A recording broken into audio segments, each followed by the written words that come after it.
Hello, hello, testing, 1 2 1 2 test. Thick, nasty rhythms. Special delivery, one fat bussy coming up. Hello and welcome to another episode of Trash Taste. Probably shouldn't have started with that.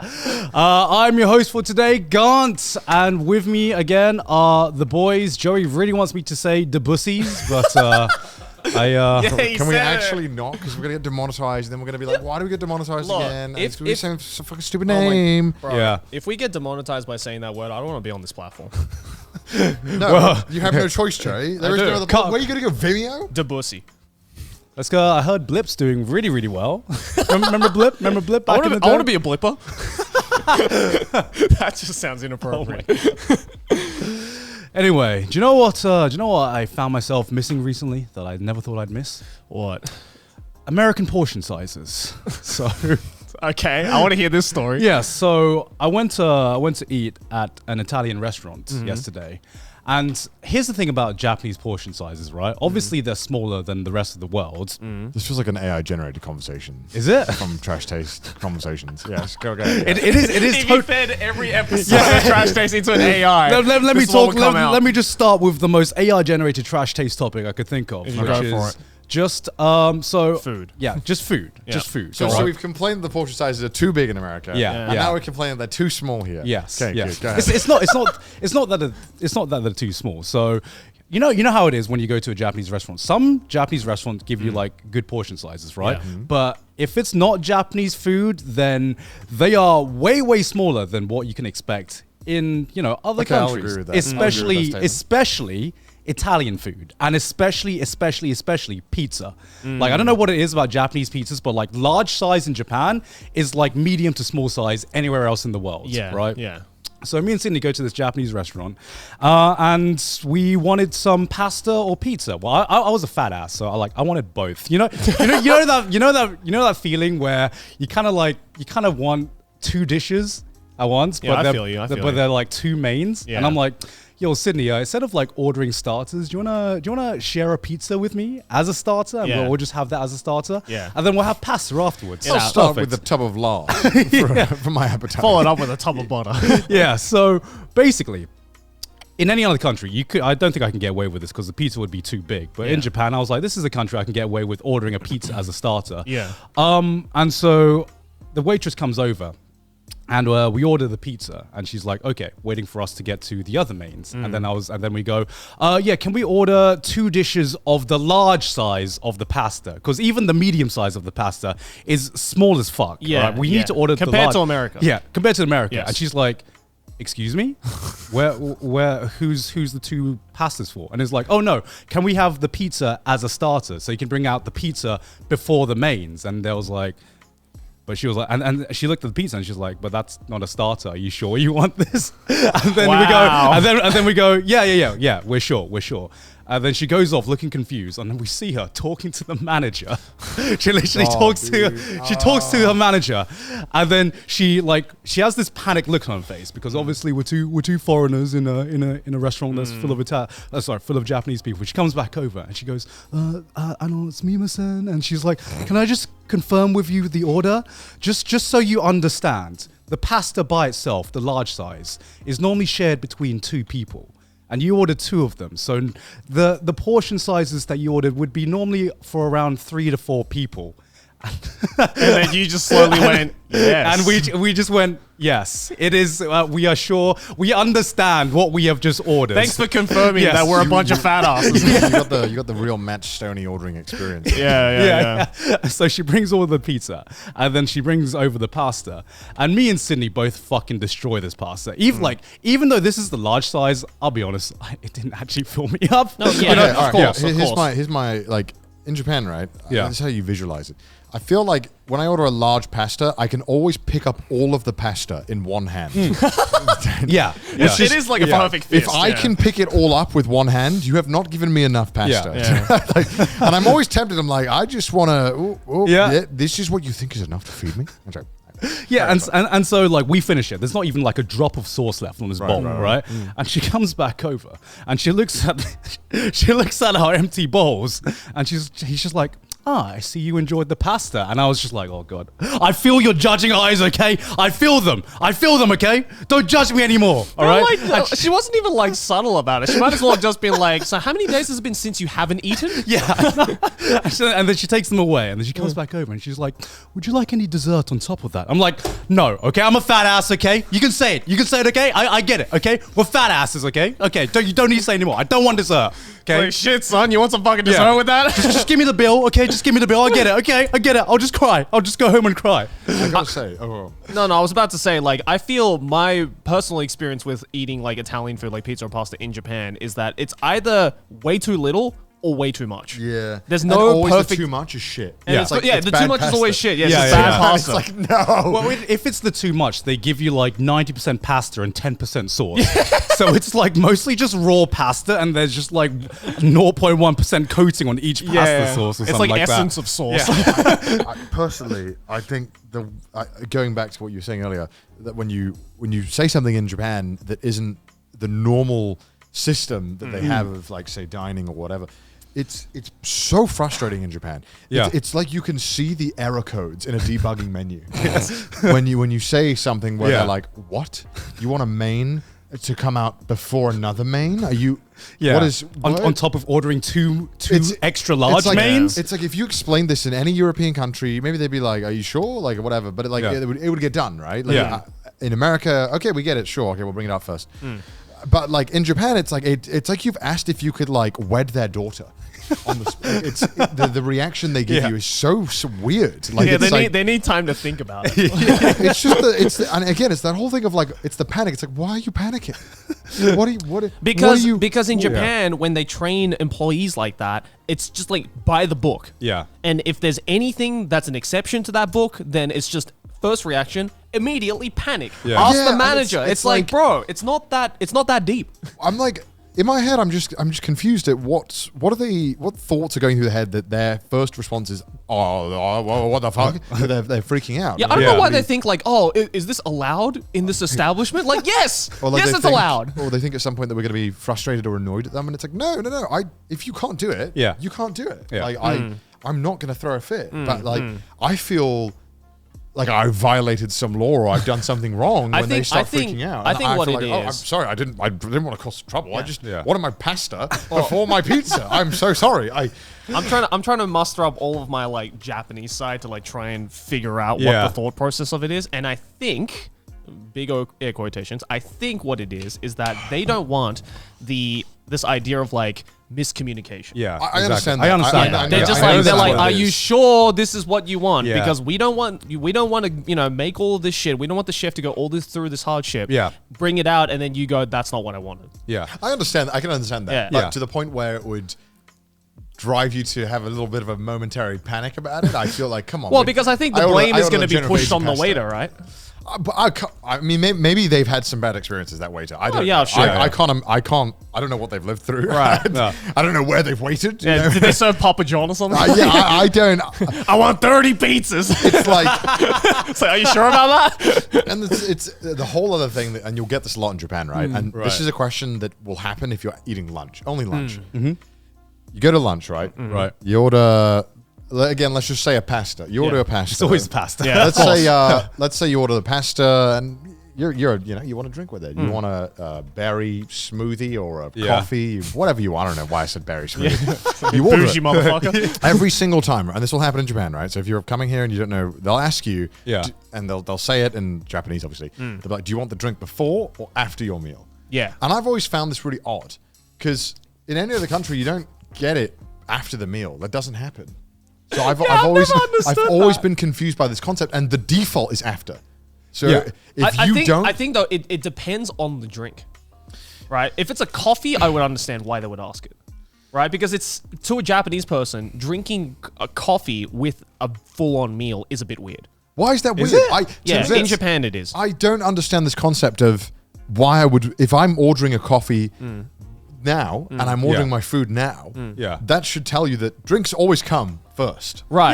Yeah, I did notice that because I'm like, every time I ordered a coffee, I'm like, always I want the coffee first. Yeah. Right? Every single time you order a drink anywhere in the world, the drink always comes first. Yeah, because I think in Japan, the idea of coffee is that it's like an after meal drink. Yeah. Kind of like, like tea or, some other, like, not exactly like refreshing beverages that go with the meal. Yeah. So I think they kind of treat it like that. And so when you say, I want the coffee before the meal or during the meal, that's kind of out of the book for them. I would understand that for dinner. Yeah. Because dinner you typically, but then afterwards they come after the meal and they're like, do you want a tea or coffee? No, in Japan. But then it's only lunch they do in this. Japan, if you order a coffee during dinner time, they just like start panicking Yeah. there and there. They're like, what? Exactly. Yeah. They're like, It's 6 p.m. They're like, this isn't even on the menu. Where are you ordering from? Why do you want a coffee now? So every Italian restaurant I've been to, they always, at the end of the meal, you've had your dessert. Yeah.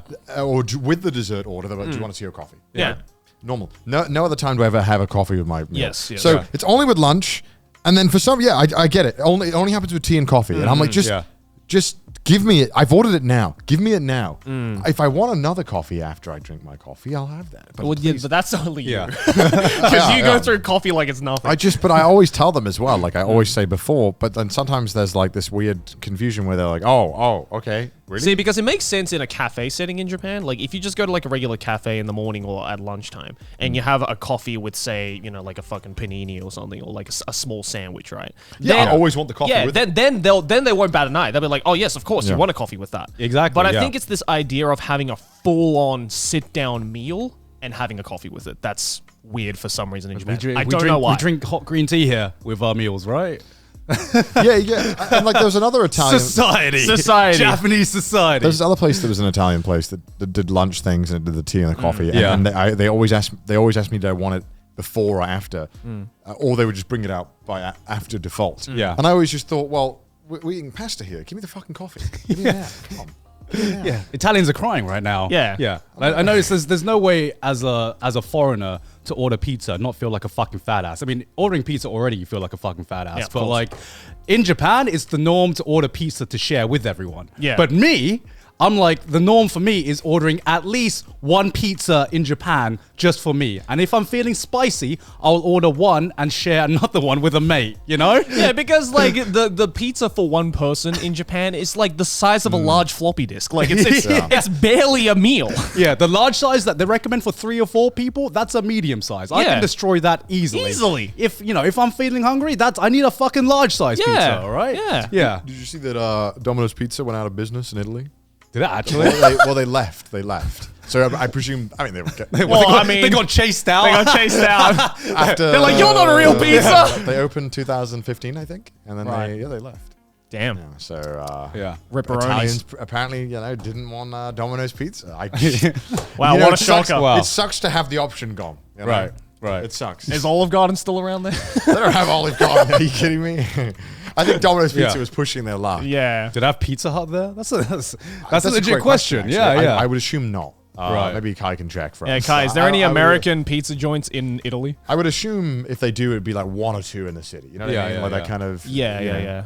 Yeah, probably be like finding a Panda Express in China or something like that. Right? I don't know what would the equivalent be. Yeah. I mean, but when you think about it, it's like, it's such a fucking backhanded thing to do. To go all the way to, like, say, Rome, right? Right. And then be like, fuck, man, really want a Domino's right now. It's Well, like, I think for a lot of countries, it's kind of banking on the a lot of foreign people and also the ease of it. Yeah. You know, 'cause oh, sometimes yeah, it's getting the it- familiarity of it, yeah. And if you order a Domino's pizza, that's just going to be delivered. You know what I mean? Yes, of you don't want course. to call up. You don't have to call up. You can do it online. So, like, I think they bank a lot of the time on convenience and ease and name brand. So it's Yeah, I like- mean, like part of the, especially with traveling around, I've valued way more now just having big name brands that I recognize. Because of course, you want to go out your comfort zone, you want to try the local cuisine, but sometimes you just want something where you know what to expect. I love that there's a McDonald's everywhere in the goddamn Exactly, world. exactly. When the countries are like, yeah, we didn't fucking let McDonald's in, I'm like, all right, well,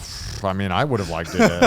But I guess that's my capitalist brain that has been trained to be a slave to Ronald McDonald. I actually like going to McDonald's in every country just to It's taste cool. the I difference. like seeing the menus. It's one thing that you go to everywhere you go. Just Yeah. just God, see. we've been brainwashed so well, haven't we? Well, no, because to me it's like We've been I know brainwashed. I've been to enough McDonald's in different countries now where I know every McDonald's in every country tastes different. Yeah. In some regard. But it still and tastes- like I could put like a tier list of like McDonald's of different It countries. still tastes familiar enough that you can point to something and you're like, okay, I kind of know what this is yeah, going of to course. taste like. It's not like going to, it's not like going to a restaurant and ordering something and you're going to get like fucking chicken heart or some stuff, Yeah. which is a thing that can happen if you're a tourist here in Japan. You just order something and you don't know what you're going to get sometimes. I mean, I remember, when I went to a McDonald's in France one time, just because I kind of felt like it, and I felt so invigorating when I finally ordered Le the Big Royale with Mac. cheese. Royale with cheese. Yeah, I was like, it actually says it. I'm like, do they they put were- mayonnaise on everything, Joey? they Can you do. confirm? They do. They put mayonnaise on everything, dude. It's a good moment when you go to McDonald's in America and you realize, wow,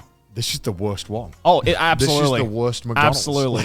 And it is. they made this I shit. know. This is why you can never bank on the home of something being the Yeah. best version of it.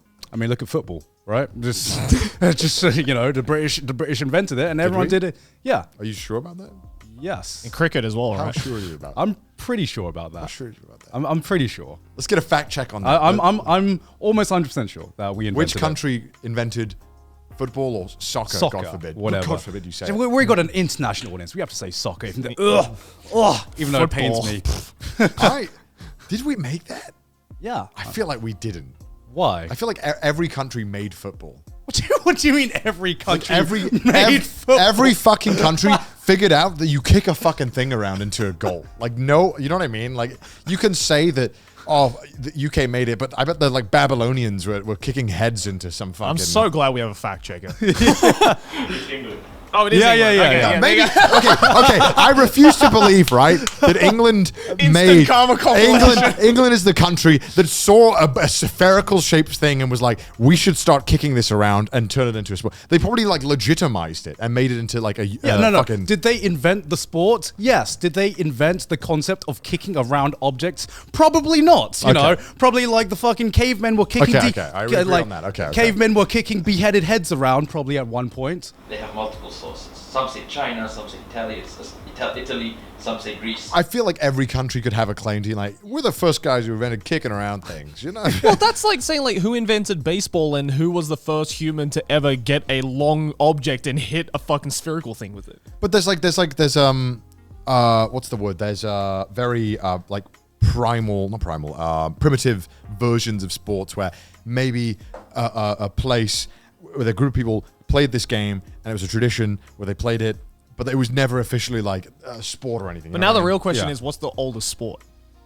What What was the first sport? probably, Who invented sport? I'm gonna be honest, fighting to the death. Yeah, probably UFC. That's probably the oldest sport. Fighting to the death. I mean, come on, let's just be straight. It probably was. Yeah. That's true. I mean, was it a sport or was it just an activity? it was back just then? it was just some bands, wasn't it? Well, sport Killing your goes- homies for bands. Sport goes really far back. I mean, you have the whole the Greeks, right? the Way back. Olympics. Yeah, the Olympics, the and then you original have like Olympics, right? they would have the Olympiads. Yeah. and trained, and then they were. I mean, I think that was the first ever documented people who just trained for sport, not for like war. Yeah. As far as I remember.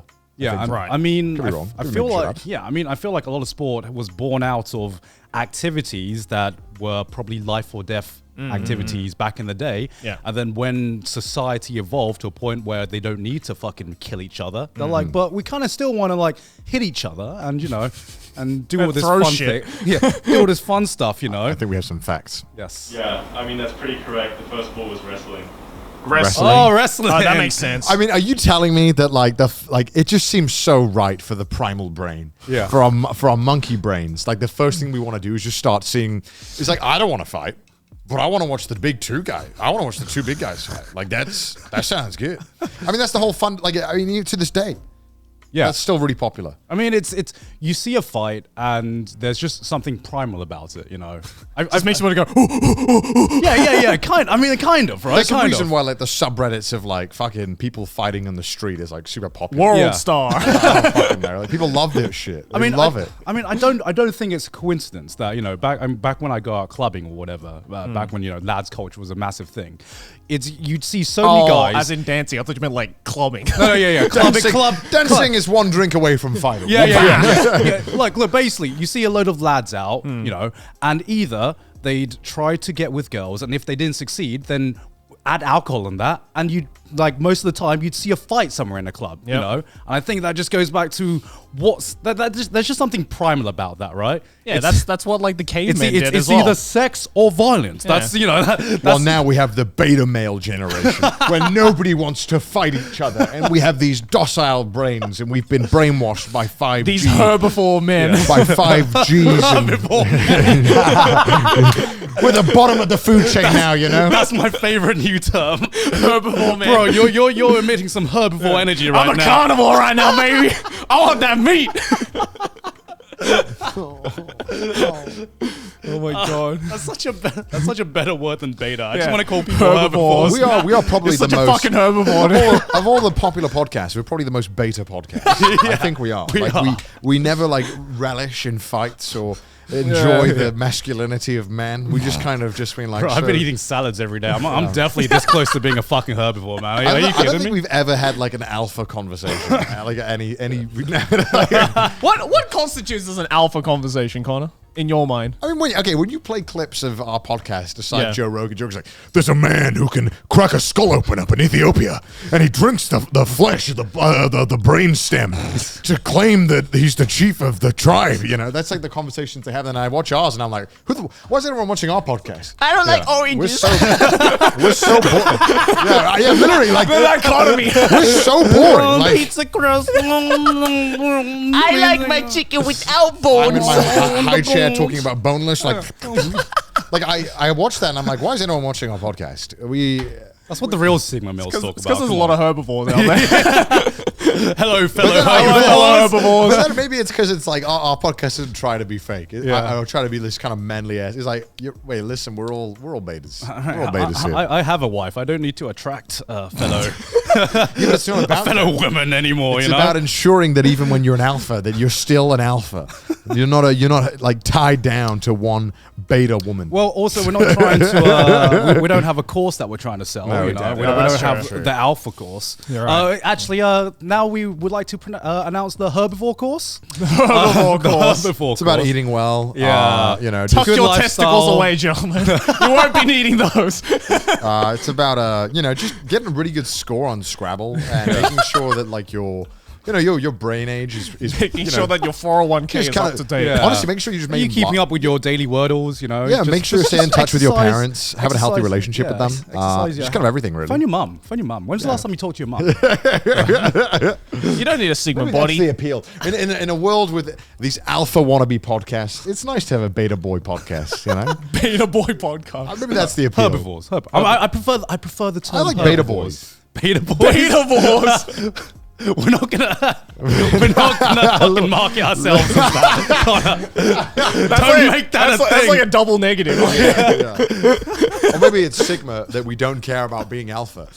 So we're the Sigma beta I mean, I boys. feel like you could turn. Sigma I feel force. like you could turn any mindset into being a Sigma mindset That's true, because all actually. you need to do is make a meme and just put like the Giga Chad chin next to an image of whatever like mindset you I want. want an edit of the Giga Chad guy eating a salad. you- That's our podcast. This episode is sponsored by GamerSupps. Attention gamers, the Council of Gamers has arrived. Guys, did you know sugar isn't good for you? What? Play the Vsauce music. But we're in America right now. I know. If you need a clean energy drink with no crashes, no sugar, and tastes amazing, drink GamerSupps. Did you know, guys, that GamerSupps is a 0-calorie energy formula that is keto-friendly, diabetic-friendly, and is a guilt-free, healthy energy drink that you can drink throughout the day that keeps you calm and alert. Oh, let me give it a taste. Do you feel gamer? This is the most healthiest I've been in all of America so far. If you don't need energy and just need to replace all the sugar crap you're drinking, we have a caffeine-free version. They have a bunch of weird flavors, like, of course, emotional damage. What flavors would you like to see, viewers, and what names would you like to see for them? And did you know, guys, good friend of the show, Shibuya Kaho, had the lead animator for Bleach draw the front and back of her brand new waifu cup. It goes for sale from the 7th of October and will continue until the 17th of October, so get in quick, guys. So guys, become a true gamer today and get some new awesome cups by clicking the link in the description and using code TRASHTASTE at the checkout. Thank you to GamerSupps for the sponsor. Back to the episode. Do you listen to other podcasts or any of those?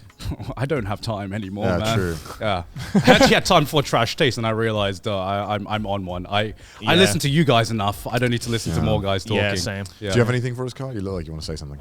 Oh, okay, sorry. He's just intently listening to our I conversation. used to try and listen to other podcasts. I used to try and listen to the Joe Rogan one when he'd have a really exciting guest, and some of them were fun. I've listened to a few Joe Rogan ones when he has good guests. Yeah, when he has some guests that I really were interested in, and say what you will, he does sometimes have a good way of getting conversation to flow in a certain way. I mean, there Do I agree with his opinions? Fuck no.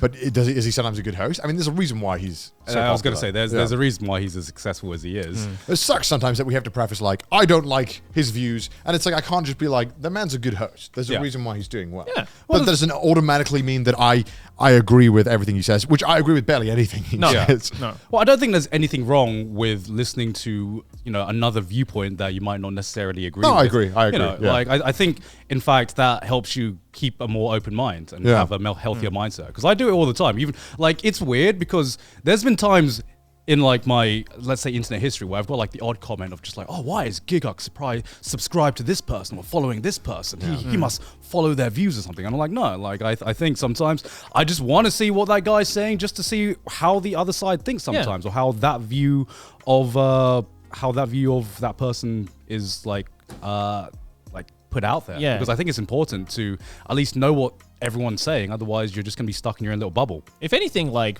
a lot of the YouTubers I like watching, like podcast or not, are the ones where I barely ever agree with what they're actually saying. But the way that they frame that opposite opinion that they might have to me is so interestingly presented that it just makes me listen. And like at the end of the video, I might not agree with it necessarily, but I'm like, well, it was still a good video because now I got a better, more, I guess, nuanced opinion of the other side. And it's, as you said, it opens up, like, I love watching Needle Drop for that reason. Because, like, I barely ever agree with the opinions he has on music. Right. But it's still interesting to hear his opinion. Yeah. And it's like, oh, okay, I might not agree with that opinion necessarily, but the way that he phrased that particular opinion makes me think about all of my other opinions on other shit that I might have because it just opens me up to a new idea, if that makes sense. Yeah, I guess so. Yeah. Speaking of alphas, though, this is a complete fucking tangent, right? Because like one of the coolest pieces of culture I think about, and I just talking about alphas for some reason reminded me of this. Yeah. Just like the New Zealand, what's the New Zealand dance called? Haka. Haka. Bro, that's like... That is alpha. Like, I'm thinking about, okay, what piece of culture from your home country are you proud of? Because I think out of everything that I can think of in terms of like every country, Haka is by far one of the coolest pieces of culture I have just seen. I agree. Just like being broadcasted in the world, right? Yeah. My favorite is like when the New Zealand rugby team, Yeah. they do a haka before every single match, right? Because it's tradition. Yeah. But at the same time, it's also fucking hilarious seeing the opposite team just watching that and shitting themselves. Yeah, because like you try to like keep your cool, but how do you even react to that? It is one of the most intimidating things. It is. To witness, especially when it's like 250 kilo built brick shit house rugby players that are just like, I am going to destroy you. Yeah, they could get fucking destroyed in that match, and I don't care because all I'm gonna remember is that first like they went into it with an alpha mindset. Yeah. They were the real alphas. They came out the alphas, man.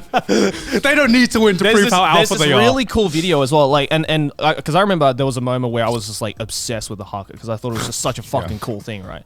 But like, there's this really cool video that I saw, and like, I looked into like, what the haka is and like what the significance of it is and stuff like that. And it's this traditional dance that's done by the Maoris, which are the indigenous New Zealanders. But there's this really cool one where they do it at weddings as well.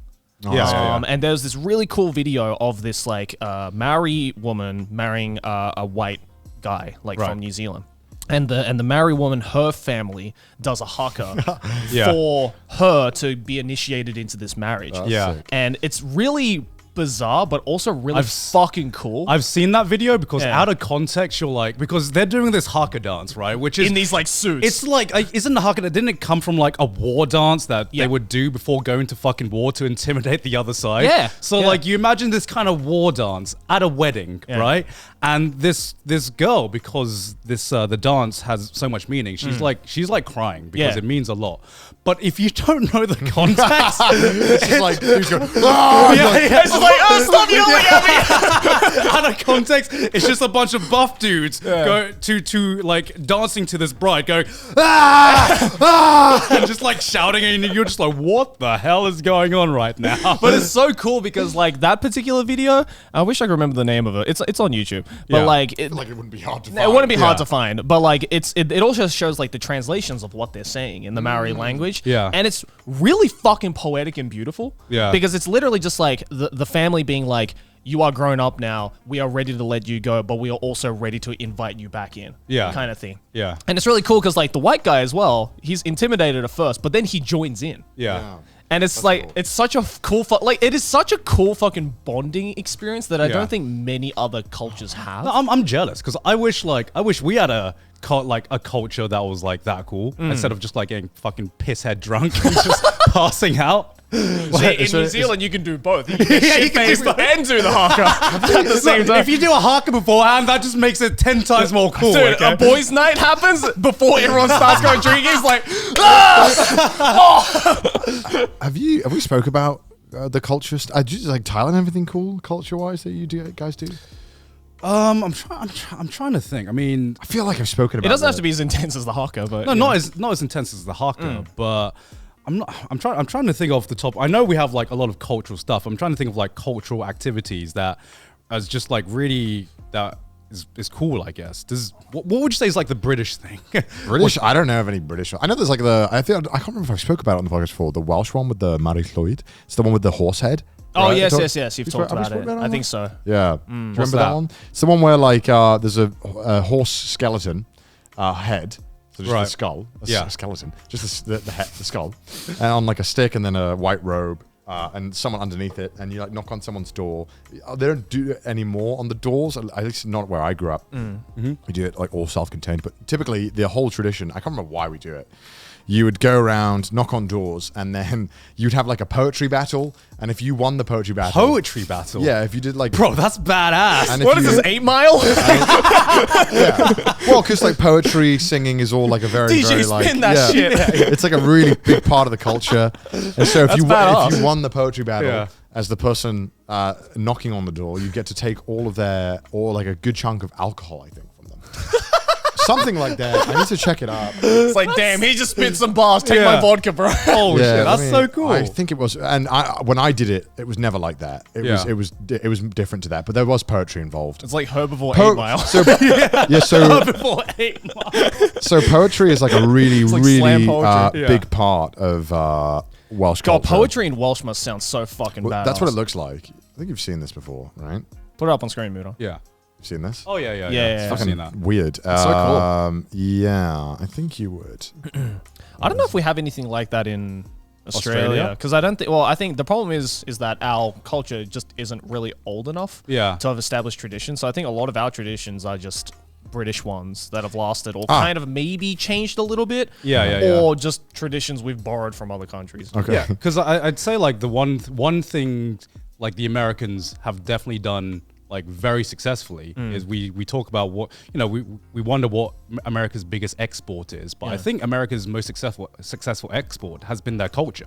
Yeah, because everyone in the world knows about American culture. Oh, yeah. Whether it's be like through TV shows. I mean, the soft power of Hollywood is immense. It's insane. You know, and it's like you go here to Japan, you go to China, you hear songs in the Billboard 100. You know, even if you know no one here understands what they're saying, you still hear it here. See, that's interesting you say that though, because I've heard from a lot of Americans that claim that America has no culture. Oh, America definitely has a culture. Yeah. I think they're just kind of like blind to it. But I think, as you were saying, like, you know, the fact that you can hear fucking Billie Eilish and Justin Bieber anywhere in the world. Yeah. When your culture is one of the most dominant cultures in the world, it's easy to think that you have no culture because the base, because you're seen as the norm. The normal is yours. Whereas that's you know, it's not the case. Also, it's not poetry. I forgot.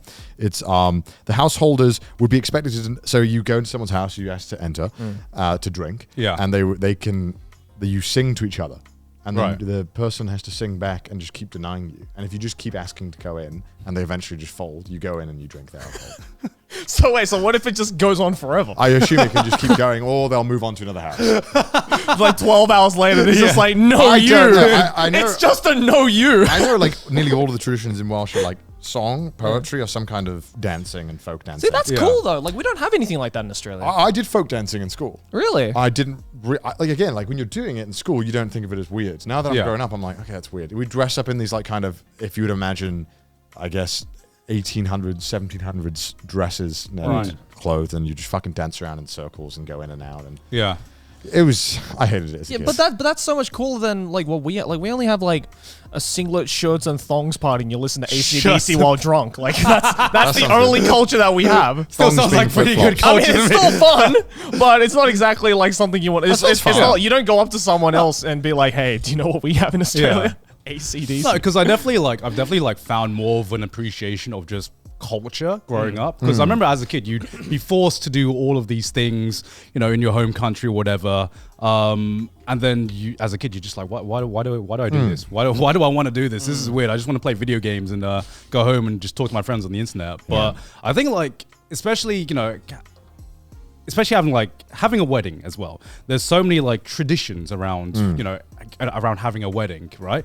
And some of those traditions, you don't even know what the origin of that is. Like, you know, like taking a piece of jewelry from, you know, the father-in-law or the mother-in-law. We didn't do every tradition at our wedding, but I know that there are a lot of traditions with many different cultures and many different weddings. Is there one where you like stomp on a wine glass or something and you like break it? That's Judaism. Oh, Judaism. That's right. Yeah. But then I thought about it, and I'm just like, damn, like this got invented probably 100 years ago, and like your ancestors and your parents chose to like keep this tradition going on. So basically, you're like kind of taking part in history, and you might not even know what that history is. You don't even know what that origin is. But even just by having this tradition, even just by doing this tradition, you're like taking part in like a lineage that you can't even see the beginning of. And I'm like, damn, and when I think about it like that, that's pretty damn cool. When you phrase it like that, it's pretty fucking cool. Yeah. So that's why I've definitely grown more of an appreciation of different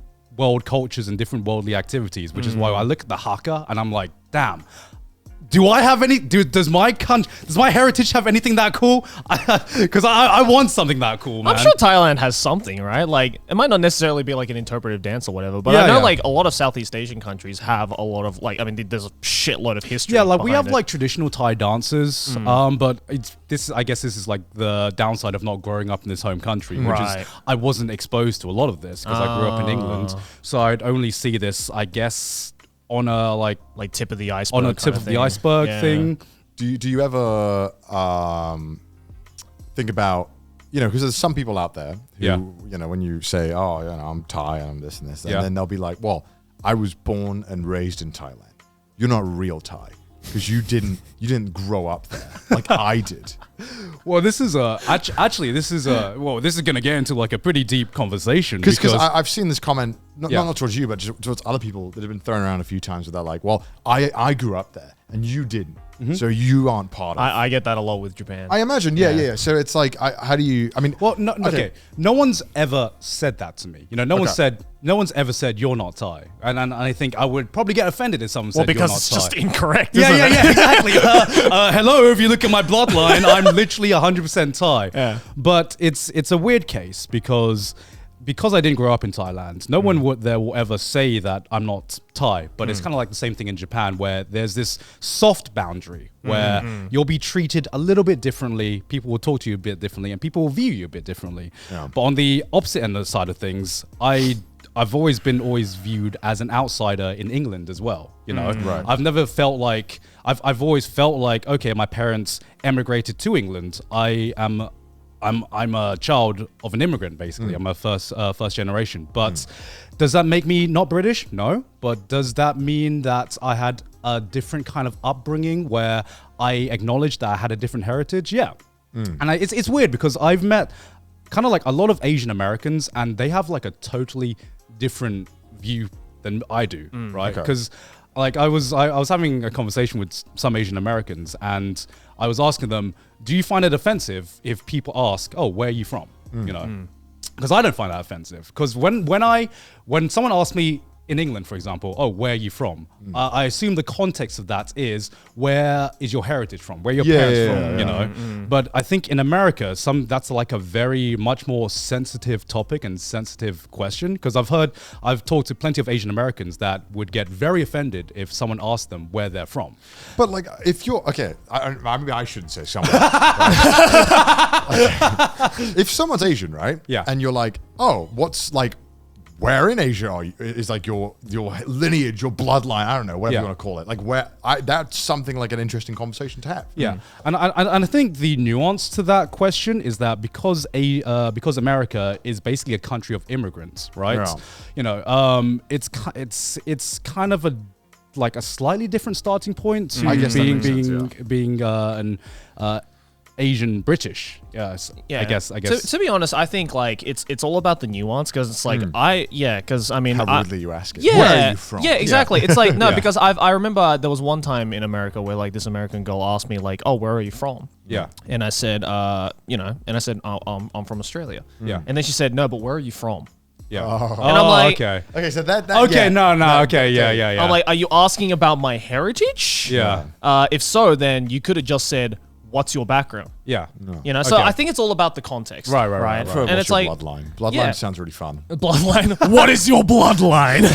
That sounds badass as fuck. That makes it sound like it's a fucking Naruto. It's fucking got a fucking Sharingan or some I shit, you think, know? like, I'm from the Uchiha bloodline. all these DNA tree things are marketing it way off. Yeah. It's like you should find out your bloodline. Yeah, what's your bloodline? And you have like some epic narration. You know, do a DNA test in this vial. We need to start normalizing that. When you want to know where someone is from, just go, what's your bloodline? Yeah, dude, that's fucking And immediately awesome. you know what you're talking about. Yeah, I actually go. Yeah, no, but like, I mean, I had the exact same thing in Australia as well. Yeah. Like, you know, because it's like, I'm not first generation because only half of me is. But like, you know, I still grew up with a lot of like Japanese traditions at home. Yeah. So, and you know, I don't look like your typical Australian, whatever a typical Australian looks like.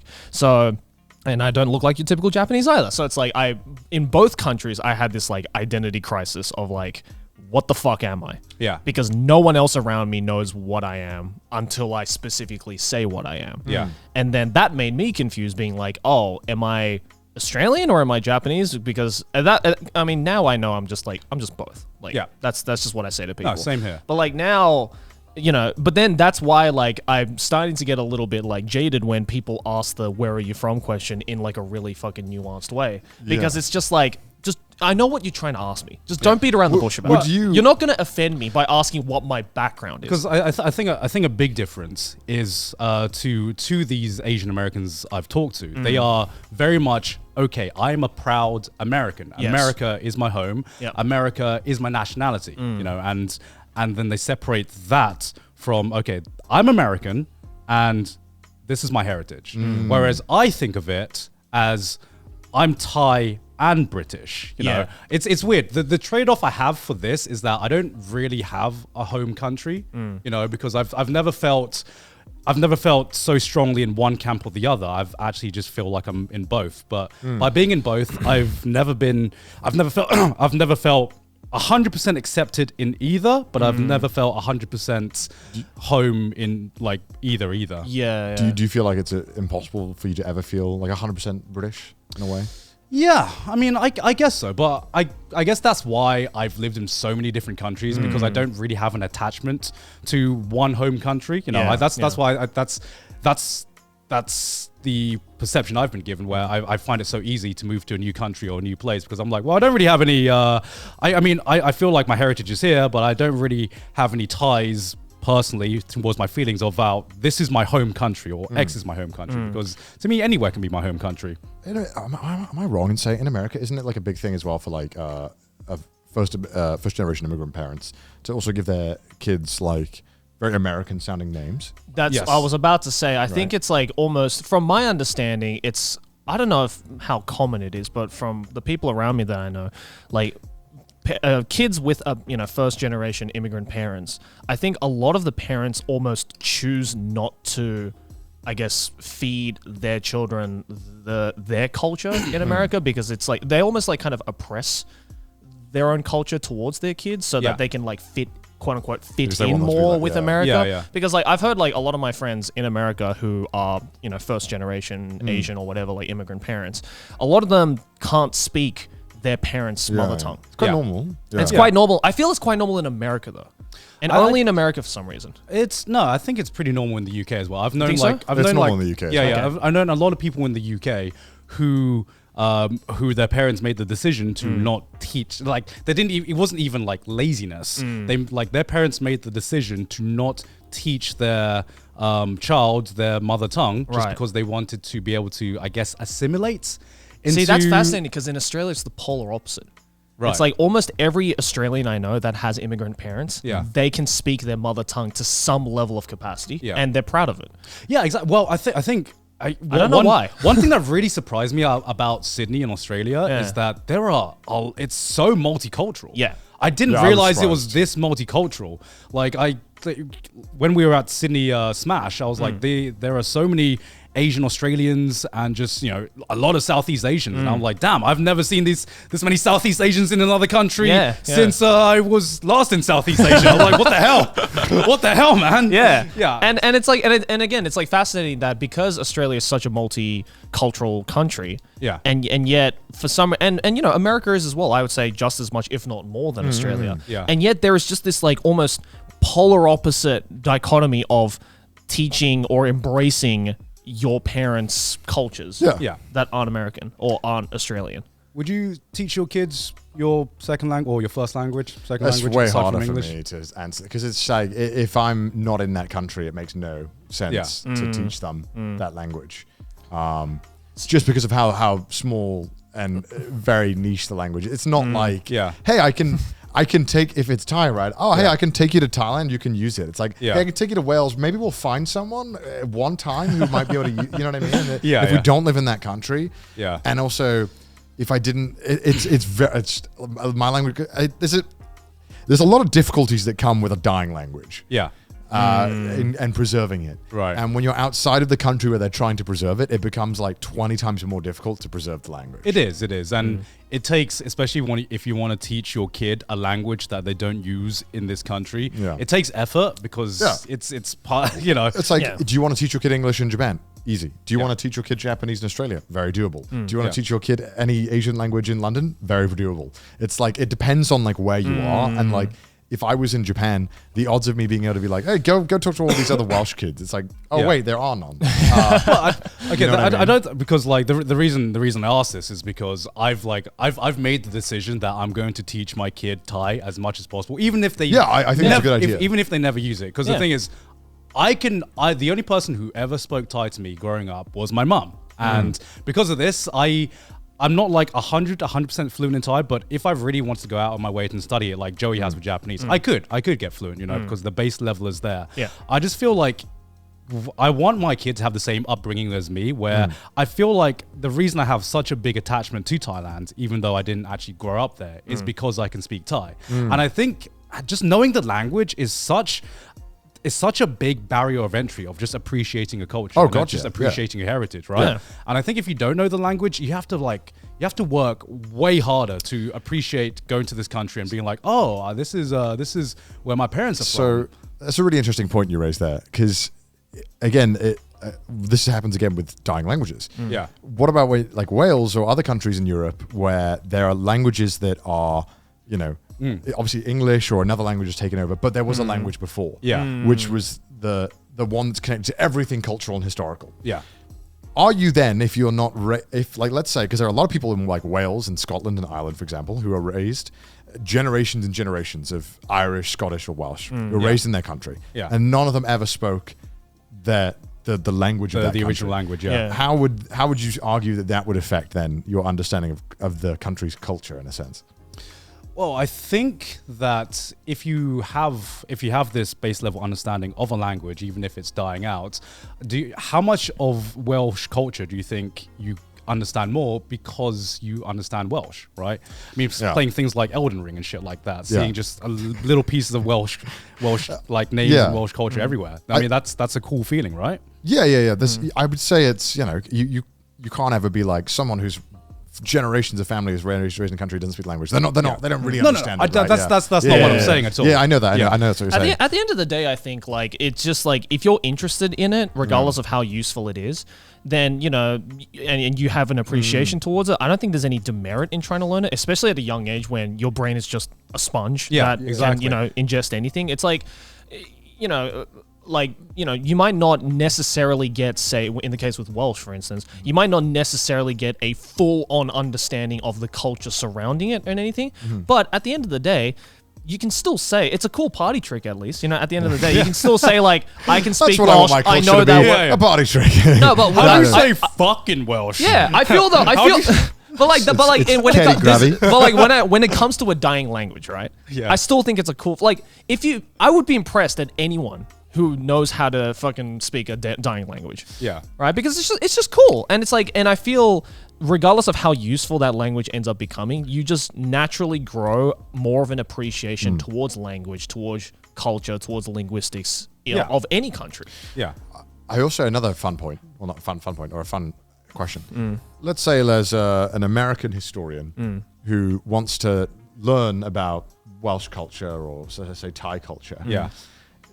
If you've never lived or grown up in a country, can you get as good, if not a better understanding of a country's culture through studying and reading and whatnot? Because I'm sure there are a bunch of people who are not from Thailand or not from Wales, not from Australia, who've studied it way more than we ever even have considered it. Yeah. Who probably have a deeper historical, cultural understanding of your country than you do. Yeah. They might have a deeper historical understanding, but they may not necessarily have a deeper modern understanding of it. Yeah, I was modern wise, but then you could argue that some countries lose a lot of their cultural values in the modern world. So it's weird because I thought about this and I was thinking, well, I have this very specific understanding of my culture, but it only goes so far, and I'm wondering how biased is that? Like based on the area I grew up or the people I interacted with. Yeah, yeah. Because I'm thinking, this culture's like this for sure, but then someone else from the other side of the country might have had a completely different experience of the culture. Yeah. And I always wonder about that kind of stuff, and I'm like, oh man, this is like such a... So then it makes me just think, what is the fucking point of even arguing about who knows more about a culture or what experience is right about a culture? It's like I feel like almost on another level. I mean, there is no right experience. No, I know, but it's I found that with sometimes people would get in arguments about what is the correct thing of X culture. Yeah. And I always found it interesting where it's like, you have to recognize that culture is also biased. Oh, absolutely. And it is. Culture is even historical accounts of culture are somewhat biased. Yeah, of course. So it's like, it's just such a worm's nest of, and then this all comes back to the whole point, the initial thing I brought up of people being like, you don't know the culture. And it's like, well, no, you've had your experience with the culture. Yeah. This is such a whole rabbit's nest. And it all came from this one comment that pissed me off. I saw this one comment and it pissed me off because I was like, fuck you. That was someone argued. He was like, well, I don't think Connor's Welsh because he left the moment he could and his dad is English, so fuck him, he's not Welsh. And it's like, well, fuck you. I grew up in the country for 19 years. I speak the language. My mum is Welsh, but I don't even think I need Welsh parents to be Welsh. If I'm born in a country and I'm raised there and I speak the goddamn language, I think you're that country. You're like, yeah, exactly. What are you talking about? And it's like, did this dude just wake up today and just feel like he wanted to feel better than me for some reason? I am the alpha Welsh.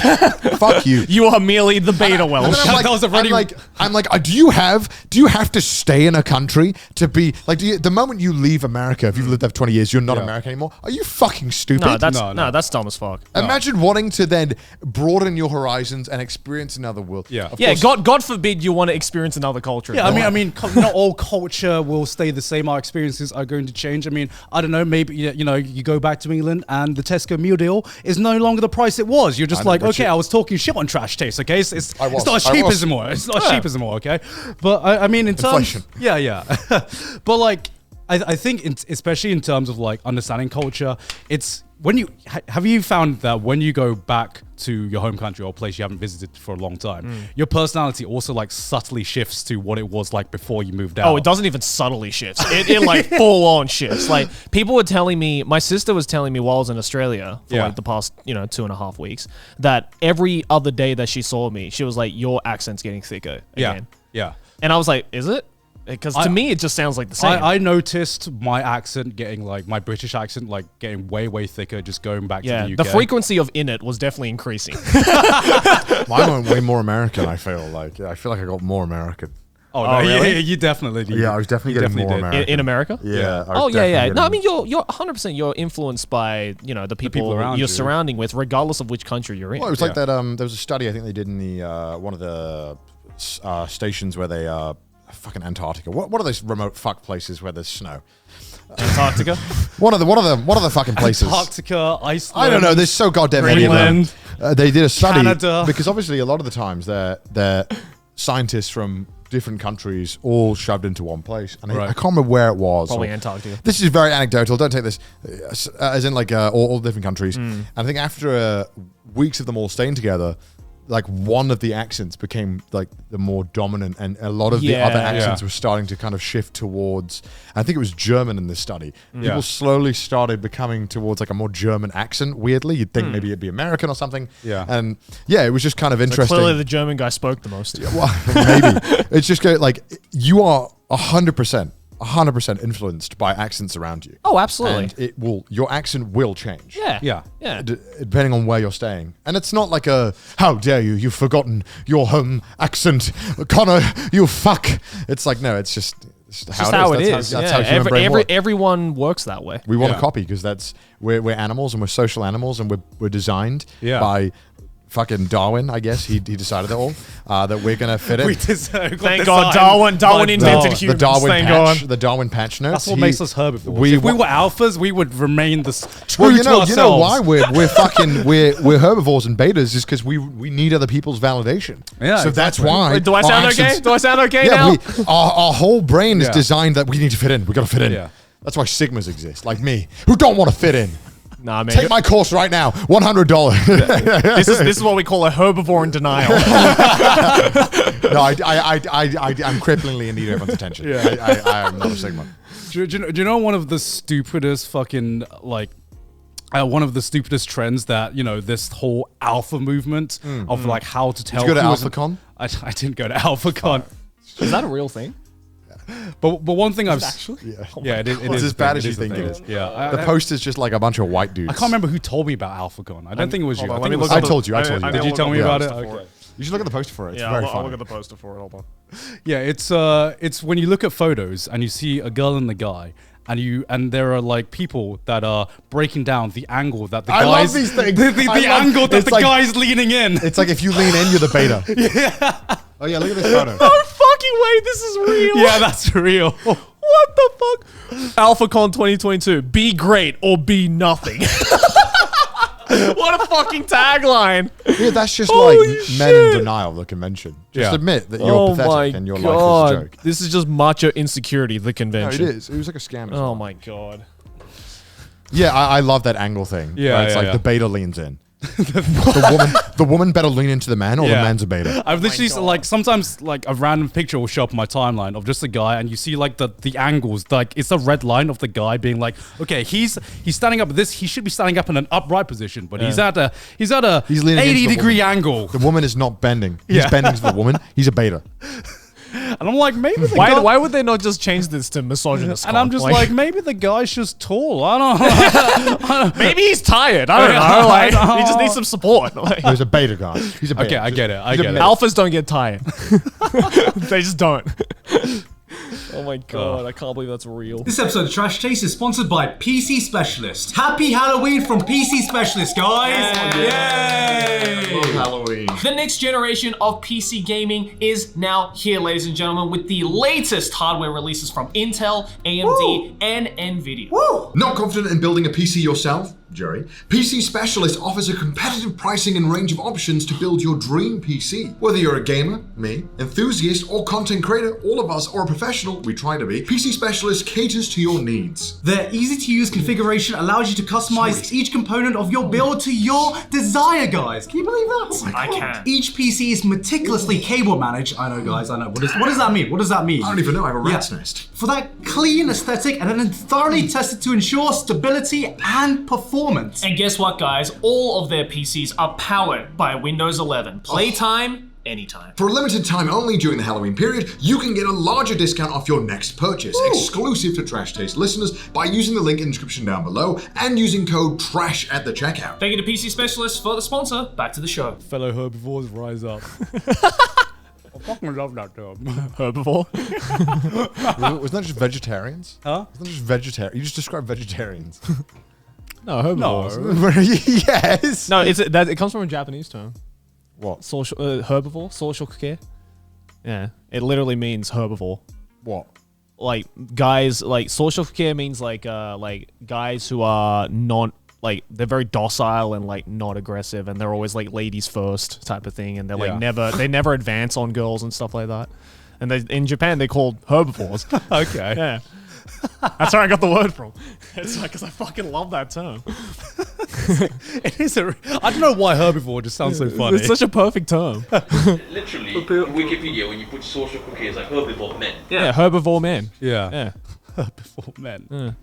Well, I think that's because like Japan, I don't know, like how deep into like vegetarian culture and vegan culture is Japan in right now? Because I remember when we moved here, there wasn't really much. I think 5 years ago it's like nothing, right? Yeah. No, vegan. nothing. Vegan, maybe vegetarian. Oh, vegetarian, I think is vegetarian might have easier. been like 1 in 100 restaurants in Tokyo, maybe. But Yeah. I definitely think like now, since the pandemic, I think, and even like a little bit before that as well, like I did start to notice a lot of vegan places as well as like vegan and vegetarian. Like now it's not infrequent to see menus that have like the vegetarian symbol or like the vegan symbol on something. There's a few really good vegan. I go to actually quite a fair amount of vegan places. God, I sound so beta now. What a herbivore! I'm not even like vegan. I don't care. I just think that like sometimes I just want food that isn't gross feeling, and vegan food is normally like really clean. There's a vegan ramen place I know. I think in Tokyo Station.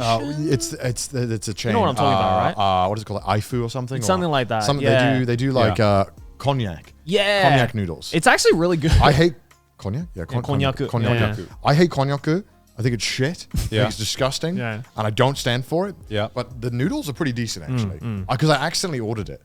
And I was like, I hate konnyaku, and normally because you get it in like some soups and you get it in like a lot of hot pots. And yeah, and it's like a potato but shit. Yeah. And I normally just It's like a gelatinous potato. It's I so agree with it's you. like slimy potato. It's so gross.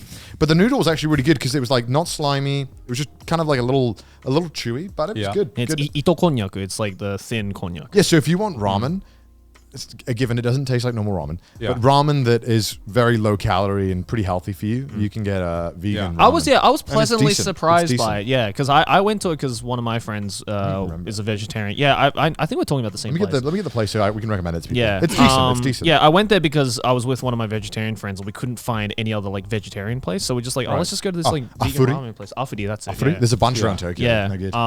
Yeah, and I went and I was like, oh, I wonder, because like a lot of ramen is the polar opposite of vegan or vegetarian, right? Yeah. It's just like it's very oily, very It's really meat clean. broth based and stuff like that. So I thought like this is gonna be like the featheriest fucking ramen ever with like no substance whatsoever. But it surprisingly fills you up, and it's and again it's ramen without the gross feeling. It's ramen without the food coma. Yeah. Basically. So it's I think they did they have like weird broths as well. I think the one I had was spicy yuzu. Spicy yuzu. Oh, So it's yeah, yuzu yeah. and spicy. Nice. Very actually. refreshing. Very Yeah. refreshing. I know there's vegan burger places Yeah. that are apparently very good. Never been. Like Impossible Burgers and stuff. Yeah, they're apparently yeah. really good. I know there's a bunch of vegan cafes, so many of them, Right. that are really good. There's a few in Shinjuku that I know that are really And good. there are like some just like traditional Japanese foods as well that vegan, are yeah. technically vegan, but I don't think until recently were labeled as vegan. Yeah. So I think it's just like the fact that this is obviously before the pandemic, but like when a lot more foreigners were coming over, and obviously with that, there's a higher population of vegans and vegetarians outside of Japan because it's not really a thing in Japan. And you know, I guess like a lot of restaurants are like, oh, there's a lot of these vegetarian and vegan people that are coming to this country. We should probably cater towards them, especially since the Olympics are coming up. You know, I wonder how they're doing after the pandemic. Yeah, right. Silver lining of the vegan places, they normally always have English menus. Yeah, that's true. Which, you know, I don't need an English menu all the time, but it is just nice to have sometimes. You're just like, fuck, yeah, I didn't want to read today. This is good. I just think. Yeah. Some really good options now in Tokyo. But I think the reason why a lot of places get held back from being vegan is eggs and stuff. Yes. The eggs is normally the killer one. There's so yeah. much stuff with eggs. That's true. A lot of stuff with eggs, a lot of stuff with fish and stuff like that as fish well. It's oil just, and fish sauces. broth, like a lot of like animal bone broths and stuff like that. of It's course, like like that's the- very common. The ramen one. Yeah.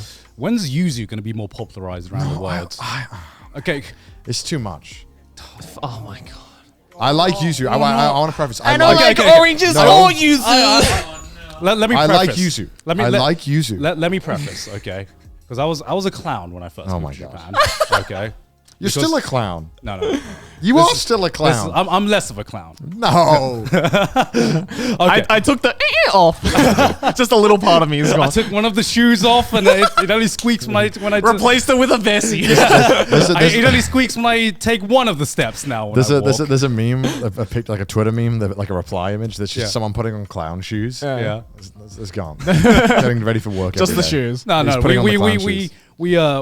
we give the fucking clown shoes to each other every week. You know, Yes. we rotate. Yeah. But like when I first moved to Japan, for some reason, I'd never heard of yuzu before. Had you heard of yuzu before? Well, it's a very Japanese fruit. Yeah. Honestly, no. I want to lie and say yes, but no. Yeah, so Sydney told me, okay, can you go to the supermarket, please, and get some yuzu? And I'm like, okay, great. Googled yuzu, and I'm like, that's a lemon. What? It looks like an orange more than I'm like a hybrid between orange. It's like a lemon and an orange put together. For those of you who don't know. Yeah. I mean, I looked at it. Never like I thought my brain went, yuzu must just mean lemon. Well, in Japanese. when you take one look at a yuzu, you're just like, wow, that's a big lemon. Yeah, exactly. That's what I thought. Okay, because at least with limes, completely different color. Yeah. But you know, there are like some Japanese like fruits and vegetables that have the same name, but like you know, what other fruit is yellow? Like, what other fruit is yellow that's shaped like that? Yeah, exactly. That was what I was thinking. Yeah. There's no other fruit I know that's yellow in my mind aside from lemon. So I was like, great, it's a lemon. So I didn't know that yuzu and lemons were a completely different thing, right? So I was, and Sydney was just like, how could you be so fucking dumb? This is obviously a lemon. This isn't yuzu. I was like, what's the difference? What's so great about yuzu? I don't get it. But like now that I've lived in Japan for 2 years, yuzu fucking slaps, man. Yuzu is like S tier citrus fruit. I agree. It's S tier. A low A, high B. What's S tier citrus then? I mean, you just hate citrus in general. Lime's the worst one. It's the worst. What? Lime, the worst dude, you're one. blinded by the gin and tonics. What the Bro, fuck? You are. I think. lime is god tier. No. No, you're. Mexican brothers, rise up! Lime is the best. Put it on everything. Lime has always been the beta lemon. Like it's been like What like the fuck? No, it's been the beta lemon. It's the herbivore lemon. No, it's the exciting lemon. Oh my. Okay. We're not having this argument. Yeah. Okay. So here's my thing with yuzu. I think it's great. It's got an amazing flavor. It is. But you put it in anything, you cannot taste anything else except for yuzu. It fucking takes over everything, and you can't deny this. It does. Well, what's wrong with that when it tastes good? Because like some dishes, they're like, it's yuzu, hint of yuzu. And you're like, all right, you taste it. You're like, I just taste yuzu. And it's like, I don't want people to start putting yuzu in everything because it, as a dominant flavor, it fucking sucks.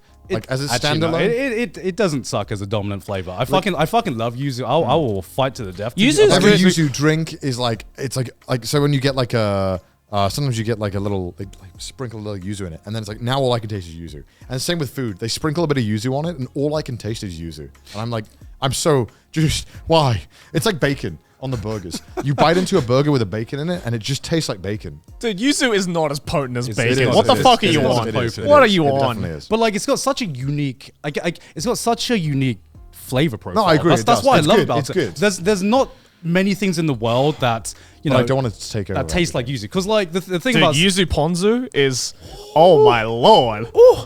like the thing about yuzu is that it always tastes like yuzu. You know? How do you describe yuzu as a flavor to the audience? I don't even know. It's Like the only way I can describe. Someone described it to me once as eating a lemon and an orange together. But like even then, it's like it's hard. Like that's probably the closest. yeah. But like Feels like a vinegary lemon.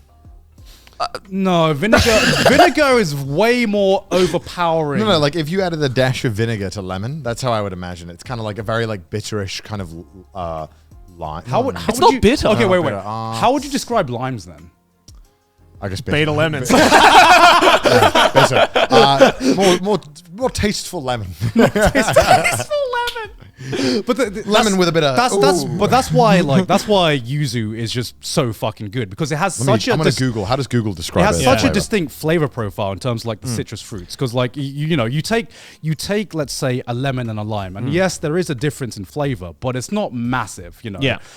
I'm sure a lot of people wouldn't even be able to taste the difference between a lemon and a lime. You know, same thing would say orange and tangerines or clementines. There is a difference in their flavor profiles.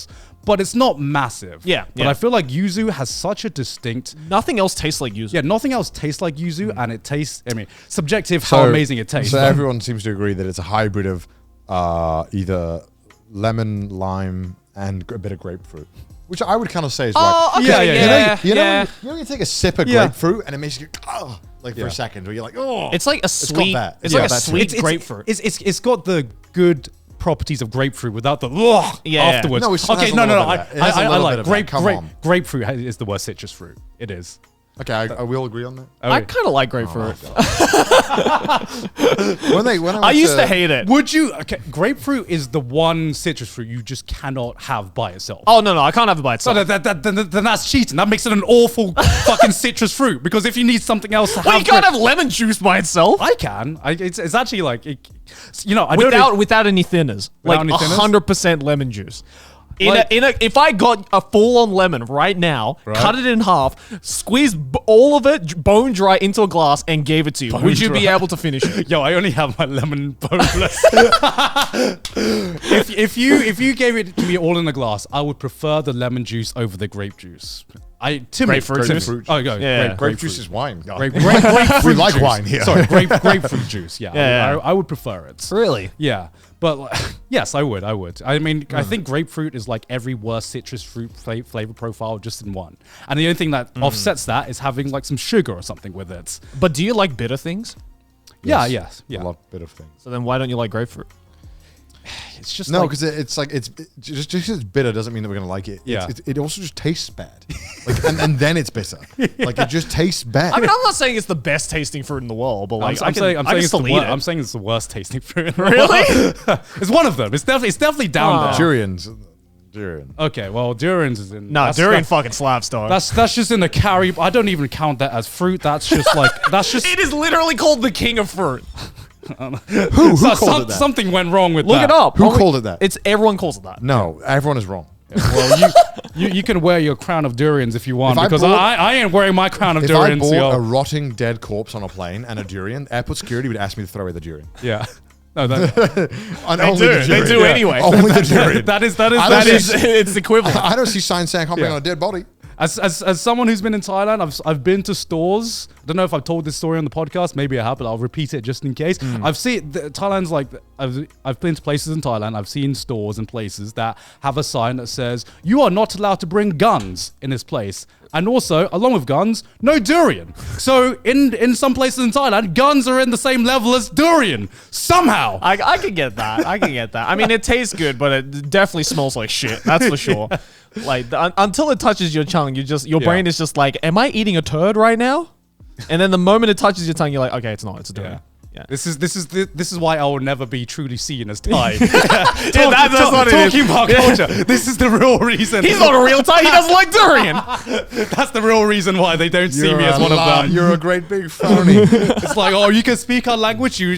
But can you eat durian? Yeah, it's like an undercover cop who just refuses to try drugs. You know, it's just like, oh, you're clearly a pig. Of course, you're not one of us. Oh my god! But like, one thing that surprises me is that I'm calling it out. Yuzu is going to be the next big fad. That just I'm surprised it's still not yet. I'm surprised as well. It's because this where? in America, in California. yeah, you know, this like if there's a fruit that screams privileged California, it's yuzu. Yo, it's like it's going to be the next fucking Starbucks infused flavor. I swear to God, I'm like calling it now. Tea?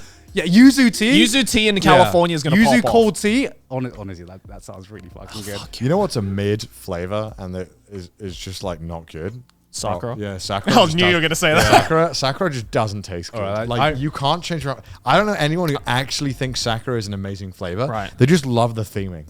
That's it. Everyone just loves just looks good. Everyone's like, ooh, cherry blossoms. Ooh. Yeah, Sakura doesn't taste like And anything. then you drink the fucking the Frappuccino or some shit from Starbucks, and you're like, just use a fucking actual flavor. Yeah. Wait, we're talking like Sakura flavored or like ume flavored?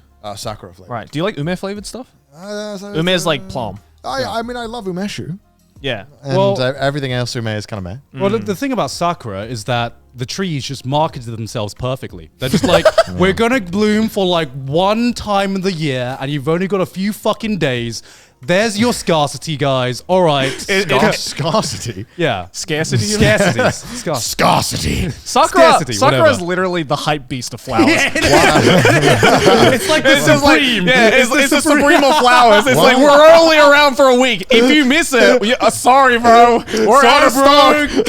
Yo, people like, yo, I'm waiting for that Sakura drop. I'm waiting in line for this Sakura drop. Is there a reason why? That's literally Hanami. It's the Sakura drop. It's the fucking Sakura drop. It's the supreme drop of flowers. I love it. Yeah, but like, is there a reason why we haven't genetically modified the Sakura tree to grow all year round? Or have we? Scarcity, man. It's all marketing. I'm sure they could. Is there a reason why? I don't know. I think maybe it's because the Japanese probably see it like historically they probably see it as like the scarcity is like a very like poetic thing. Yeah. You know, because like it's been like that. Yeah, for sure, poetic. Fucking thousands. Yeah, it's like, oh, you know, it's don't beautiful. feel like It's like a firework. It's only momentary, but while it's there, it is the most beautiful thing on the planet. Is there any Sakura trees that have been genetically modified to bloom all year round, Kai? Can you Google that? Well, I know for a fact that all Sakura trees in Japan are all clones of each other, like as in the trees, and that's why they all bloom all at the same time. Are you sure? Yes, I'm 100% Are you telling me sure. that there is an alpha Sakura tree? The alpha. They literally all share the same brain cell. They can't. Like, surely, maybe they're descendants. They all can't be the same. Otherwise, like one pest will kill them all. Well, yeah. Is that really true? I'm fairly certain, and that's the reason though why they all bloom all at the same time, and then they all fall all at the same time as well. Yeah. Give us an answer, Kai. So they haven't been able to do it all year round, but they've been able to do it again in autumn. Huh. Oh. So they have been trying. Yep. Okay, so they've been trying. So they can do it to bloom in autumn, which actually would be sick. Dude, are you kidding? I would not want to go Hanami in autumn. Why not? Oh, sorry, autumn. I thought you said August. Oh, yeah. I was like, August? Hanami, August. Could you imagine when it's all like, you know, really red and yellow and this fucking shit? Dude, that'd be sick. Okay, yeah, that'd be sick. That'd be sick. I'm sure. Like, I'd laugh if there was like a Sakura tree committee that just goes around like fucking breaking every science project that tries to attempt to popularize it. That seems very on brand for Japan. Oh no. If Japan is full of one thing, it's Puritans. Yeah. They're just like, no, don't tamper with it because it's thousands of years of culture going down the drain. It's like, and then there's a bunch of people just being like, yeah, but it's pretty. Put more Sakura tree. More Sakura. And then people will realize that Sakura tasting stuff. And then Starbucks comes around the corner and is like, about to make some dough again, baby. Do a fact check on all cherry blossoms are the same. Yeah, all cherry blossoms are the same. Replicated. Yeah, they're all replicated. Yeah. But that's yeah. Okay. I remember I saw that on like a bunch of different Japanese sites, so I know that for certain, and like TV and stuff. I don't know how they did it, but makes sense. Did you see that the amount of weddings had dropped like massively because of COVID? In Japan? Yeah. Really? Yeah. Oh. And then people were freaking. The government was like, for fuck's sake, we're already having a hard time getting goddamn babies. We didn't need people not getting married and fucking for 2 years. This is awful. Wait. People not getting married or people not having weddings? Well, people don't have. Well, because you can get married in Japan but not have a wedding. Oh, well, I'm getting married. Oh, getting married. Oh, people weren't right. going out and meeting. Yeah. Oh, yeah. Okay. People weren't going out. Right. People weren't going to bars to meet their co-worker who they eventually fall in love with, have 2 babies. Good. Yay, government likes that. Yeah. So now they're like, for fuck's sake, what is happening now? How do we get people to go out? Because people, even though you can go out and you can have a fun time, I think there's still a lot of people who aren't going out. Yeah. So now Japan has another battle. It's like, now we've got to get them to go out. One reason. VTubers. I'm just kidding. No, the VTuber apocalypse has begun. You are right. Yeah, right? I told you I was right. That's not fucking true. Not everyone is watching VTubers. Yeah. Well, but I mean, would you not say that is a massive part of it, though? No. No. I mean, if it wasn't VTubers, it was idols. Yeah, idols, what VTubers. You know, as someone who used to watch a lot of VTubers, I think a global pandemic was a much bigger factor. But I mean, like, I'm not saying it's the number one reason. Jeff Bezos had made VTubers to make Japan not have babies. I never said that was the number one reason. I'm aware that there was a pandemic. Are you, Joey? Are you? I didn't come out of a rock and be like, damn, VTubers really fucking ruined the world, huh? Like, I'll never forget. I'll never forgive the VTubers. Japan. What do you? Okay, as this is fun. This is a fun little thing. So, what do you? Okay, your Japanese doesn't count. What do you? You can do it there. What? From the foreigner perspective, how do you think Japan has to fix their not having babies in one simple solution? Not immigration, because they're never going to do it. Fuck, you knew what I was about to say. Literally the UN, UN, it was the obvious answer. Because the UN was literally like, hey Japan, there's this really easy cheat fix that will solve your declining population, right? Yeah. And they're like, what is it? They're like, I'll just let immigrants in. I'm like, no, what is it? They're just like, did you know there's a lot of people outside Japan that really want to fuck Japanese people? Just saying, like, there's a lot of people outside of Japan that think Japanese people are kind of hot. I mean, yellow fever's kind of a thing. Just saying. He could say that. I can say that. I am the result of one. I was just like, he's the only one out of us 3 that can say it. I'm literally the result of that phenomenon. If my dad didn't go, Japanese people kind of hot, I wouldn't be here. So I think I have the liberty to say that. Is your dad like into Japanese women? Is that like why? Or is it just happened to be? No, he was like, I went to Japan one time and I got yellow fever. That's trad shit. I mean, the man took what he wanted. But that's the thing. It's what like, he wanted. He knew what he wanted. That's why though there Sigma mindset. Bro, that's why though there are so many Hafus out there. Because my dad isn't the only one. So Japanese people are hot. Japan has made it very clear that they do, like, because that solution has been proposed to them many times. Yeah, of course, And they've constantly been like, we'll find another way. It's like, but what's the real reason? Well, because initially it was like, we'll just make robots. And like, turns out that robot technology is like, because they've been making these robots since like the 90s. Like companion robots, right? Since like the 90s. And they just don't fucking work. Like they don't solve a problem. And it's been shown time and time again, this is not going to happen anytime soon. Yeah, no. So you need to think of something else. I literally can't think of a way. You know what's interesting, actually? I think they're fucked. Like, I think they're down this path, and until they let immigrants in, it's not gonna change. The problem. Sorry, you said something was interesting. No, I was gonna say, like, coincidentally, I started watching this show on Netflix called Love Is Blind. Do you know this show? Yeah. I've seen that one. Yeah, the Japanese one. Have you seen the Japanese one? I've seen the Japanese one. It's like, not gonna lie, I'm a fan now. What do you like about it? It's just like, okay, so here's the thing. I watched back to back the American version of Love Is Blind, and then I watched the Japanese version of Love Is Blind. All right. Yeah. And so to explain the show, Love Is Blind is this TV reality show where a bunch of guys and a bunch of girls who are looking for love come. They all come to these this house, and the males are separated with the females, and basically you go into what they call pods. Basically, and you talk to, if you're a guy, you talk to a bunch of girls, and if you're a girl, you talk to all the guys. Yeah. But you never see their face until you propose. Very, very radical show, right? So you go from not seeing each other to proposing. And so basically the whole concept is you don't fall in love with the person because of how they look. Right. You fall in love with the person because of who they are on the inside. So what's the key differences between the American and Big key difference, right? Watching the Japanese one is like watching the best fucking romance anime you'll ever see, because it is 100% just wholesome shit. The moment the doors open and this guy and girl who has fallen in love with each other's personalities see each other for the first time, and they're just like, it just lights up, and they like awkwardly hug and shit like that. And it's like, oh, now we're husband and wife. It's so fucking wholesome. Yeah. The one American episode I watched. Clearly this guy just came back from AlphaCon, because he fucking walks up and just like grabs the girl's ass and is like, I can't wait to get in that ass. I'm just like, oh my fucking god, just that one statement has just completely ruined this build-up. This is why every romance anime ends when they kiss. Yeah, right. This is why they never go further in romance anime. And then in every American rom-com they go to the fucking.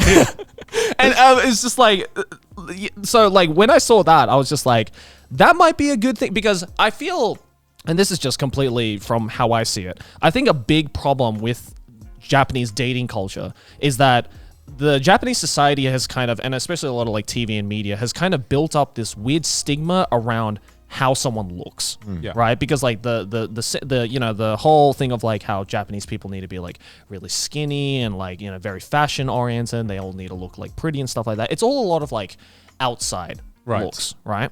Which, if anyone has ever dated anyone would know, that can only get you so far, right? And I think because, but for a lot of people, the first step to finding a partner is, unfortunately for a lot of people, it's like, if you're not hot, then I don't even want to try, kind of thing. And I feel that mentality, that toxic mentality, is really sunken in deep in Japan. Yeah. Because of things like idol culture, because of the high fashion standards, because of the high, just high standards for the soy people. boys. The soy boys, basically. Well, I just think it's like I was trying to say, like the problem is so deep rooted that you can't just point at one thing. Of course, Like the first barrier I think of is that where do people find time to meet people? That's the other thing. That's the other thing, right. And that's just one of the barriers, because people are gonna have to find time out of their work. So the first thing you're gonna have to fix, like one of the things you're gonna have to fix, is just the overwork culture in Japan, because no one fucking has time to meet people here. Yeah. And then on top of that, there's like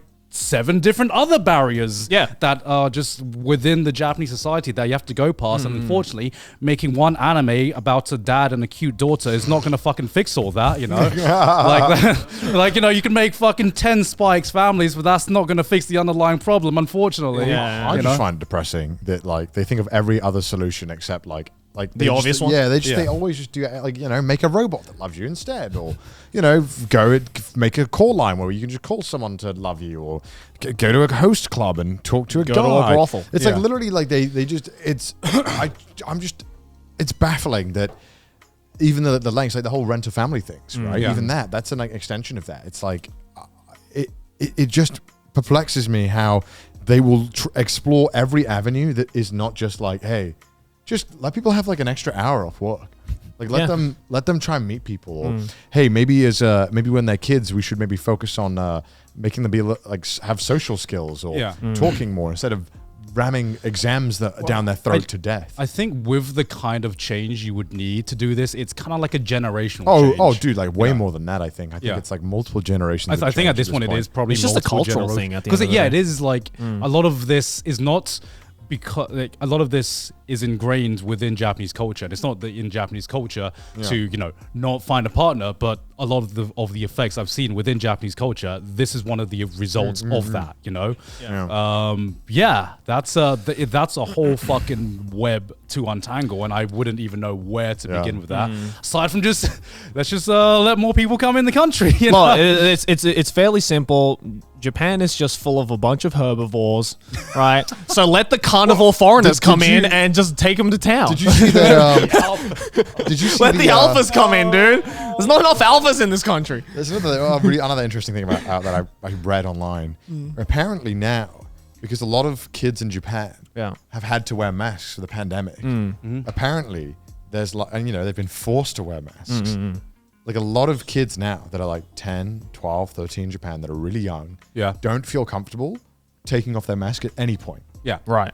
So they never take off their mask. Yeah. Yeah. And it's an extension of also like being shy, and it makes more timid. But also there's a really interesting thing that they pointed out where being like when you're growing up, apparently something for social development, like your brain, is that not seeing people's faces all the time is apparently quite detrimental to your development. I believe that. Yeah. And so if you're just all the other kids are all wearing masks, it's like this is kind of bizarre. Yeah, everyone just looks like an NPC. Yeah, and it's also a lot of kids have reported that they just like they feel very uncomfortable and like shy and just not great without wearing a mask. Yeah. And that's just like, whoa, that's no, I mean, as if we needed any more problems. That's bizarre. I mean, like, even me, like even just like the 2 years we've gone through the pandemic, going abroad and seeing people not wearing masks, I'm like, oh yeah, that's what a human face looks like. That's what a chin looks like. That's what mouth movement looks like when people are talking. Oh, I forgot. Yeah. Oh yeah. Like obviously, mask culture has been big, but not to this extent. And I don't think kids ever really wore masks in Japan, like at school before. No, they did. Yeah, but like not only when they were sick, though, right? You wouldn't. Yeah, only maybe during like influenza season. Right. It wasn't an all year round thing. No, it's like some kids chose to wear masks all year round just because it makes them feel more comfortable. But it wasn't like a society. It was interesting as well. In this thing, there was anecdotal, or I don't know, reports of like certain PE teachers that had to were shouting at kids like, "Hey, take off your mask during PE. Like you're not going to breathe outside properly. Yeah. You're going to like get heat. It's like 40 degrees. Yeah. You just take it off." And they were like, apparently they were like just so uncomfortable with the idea that they wouldn't take it off. I mean, I don't blame them because even I felt uncomfortable taking my mask off when we first went to England and saw everyone not wearing a mask, and that's me having lived most of my life maskless, The moment you start running, though, true. At the moment I'm even getting remotely physical, bro, I want to rip that thing off. Absolutely. Are you kidding me? Yeah. There's nothing worse than fucking exhaling and having to breathe in your own just exhale. Yeah, but you felt guilty for like feeling that way, right? No. I mean, for wanting to take off my mask? No, like in a gym, if you needed to take off your mask, right? I felt, even though I knew, like, of course I'm going to need to take my mask off at the gym. There were still some gyms deep during the pandemic, or even like after, not even deep during the pandemic, that didn't allow you to take off your mask off in the gym. Still says to not wear masks, Yeah. but a lot of people don't wear the masks in the gym. Yeah. I know there's some gyms where they've banned masks in Japan. Really? Yeah. Oh, there's one in Roppongi. Right. Well, I definitely can see that, especially recently, ever since we got back, like definitely it seems to start getting a little more lax when it comes to masks. Like I've seen every time I've gone into a combini, there's at least one person there that's not wearing a mask. I think we want to preface, we're not like that kind of group of anti-maskers. No. Well, take that freaking muzzle off your face, son. Like I'm not like that. Like I just... I think that as the pandemic is easing and as the temperature is like 40 fucking degrees outside, I'm like, I don't want to wear this fucking thing. It's crazy because the government has said like, don't wear the mask outside if you're feeling a little woozy and like don't worry about wearing a mask outside, but everyone is still wearing a mask outside here. It's crazy. Well, it's because even if the government says that, people look around and it's just like, this is the thing though, right? Oh, are you gonna do it? I'm not gonna do it. It's a problem with the collectivist society. It's a Mexican standoff, right? Everyone is like, I think it's like, it was something, there was some surveys I read about, because I got really interested in this, because then I started thinking like, when is this ever gonna stop? Is this ever gonna end? I don't think it is. No. Like it was like 40% of people want to wear masks and want others to wear masks, and the rest were kind of different variations between like, I'll wear a mask, but I don't care if anyone else does, and I don't want to wear a mask, and I don't want anyone else to wear a mask. So it was like 40 to 60%, but everyone's still wearing them, even though like 40 to 60% of people don't want to wear masks. Well, no. That's 40% to me is the majority, because that's 40 minutes. No, yeah, that's what I'm saying. That's what I'm saying. 40% is the majority in just one of those options, right? Where everyone else might be on the fence. But if you're on the fence and you see 40% of people wearing masks, you're going to wear a mask. No, that's what I'm saying. Is that like, and again, because like you said, Japan is a collectivist society. Everyone follows what everyone else is doing. Yeah. So it's like, people want, like, a lot of people don't want to wear it, but then no one wants to be the first one to take it off. Yeah, and then when they see someone that's not wearing it, they're like, wow, what a fucking delinquent. Yeah, no, right. And it's just like, oh, of course it's the foreigners not wearing the mask. Of course. The media were right. Yeah, If right? the government tells They're me, the reason Hey, why. if the government Yo, says, they got a pen in front of them? Yo, okay. if the Okay. government says, I don't have to wear a mask outside, I'm not wearing a mask outside. Like, Yeah. I do. But they have said that. Yeah, and I'm not. Yeah. Because I don't fucking want to. Yeah. Like, I want to, if I will follow the guideline when they tell me to do it, because I'm not an asshole, because I don't want to be an asshole to everyone. I don't want to be. Because it's like okay, if I'm like on a train, like public transport, full of people in close proximity, I'll wear a mask, right? Because it's gonna make other people uncomfortable, and I'm in an air conditioned room, so whatever. But like I've recently, like every time I get off my local train station, right? Because it's a smaller train station with not that many people. On my way home, which is like a 5-minute walk, I take my mask off. Yeah, because I do that there's there isn't people around, right? And if there are people, it's scarce enough where I'm not going to be in close proximity with anyone. And yet I still get weird looks from the one guy that walks past me being like, wow, I can't believe you're not wearing a mask. I'm like, bro, the closest human being other than you is fucking 200 meters away. I think he's fine. But that's why you're a herbivore, man. You just like if you're an alpha, if you're an alpha, you wouldn't care what others think. I don't care what other people think. You wouldn't. If I cared, then I would be wearing masks all the time. I'd be wearing a mask right now. there are more people I've noticed that aren't wearing masks, but I think it's just so gradual. It's very slowly. It's like everything in Japan. It's moving at a fucking snail's Japan pace. was like one of the few countries that had a mask culture before the pandemic. So yeah, of course. Yeah, but it was more seasonal. Like I remember when we first moved not here, in the summer. It was like people did not wear masks in the summer. No. Yeah. Like I just remember that it was like you would see it, but it was nowhere near like what it is now. Never. But like the ones wearing the masks were the weird ones. Yeah. But I feel like if there's one country that I can see just persisting this behavior, and one country that would be, I guess, comfortable with even wearing masks deep in the summer, it's Japan. I mean, like, I don't even know how people are walking around in business suits in this fucking heat. You know, and like I look at people like that, shots. I'm like, how do you survive the winter?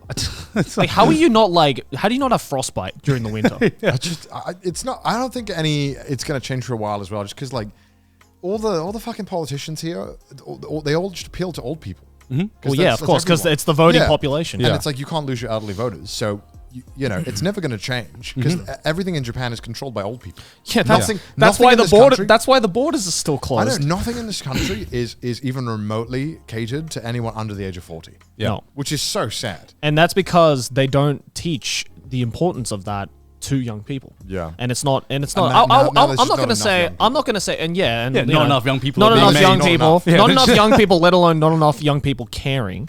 And so, what do you have left? You have an older generation that does all the voting, and they make all the rules, even though they're clearly not thinking about the future beyond their life expectancy. So it just stays all in the past. And then young people complain, being like, well, this is kind of what we grew up with, so I guess we'll just keep going. Yeah. And then it just never changes. And people sometimes people used to kind of be like, oh, and I used to care about this because I was dumb and stupid. And now I don't. People used to be like, well, you're a foreigner in the country. You can't say anything. I'm like, motherfucker, I can't vote and I pay so much goddamn tax money to this country. I think I have an opinion on it. I think. Imagine having an opinion. I don't. If someone's like, you're a foreigner, you don't get a say. I'm like, I actually don't care. I'm like, fuck you. I pay so much goddamn tax money to this country. We don't get a say. And we don't get a say. So the least I can do is I'm going to complain like a motherfucker.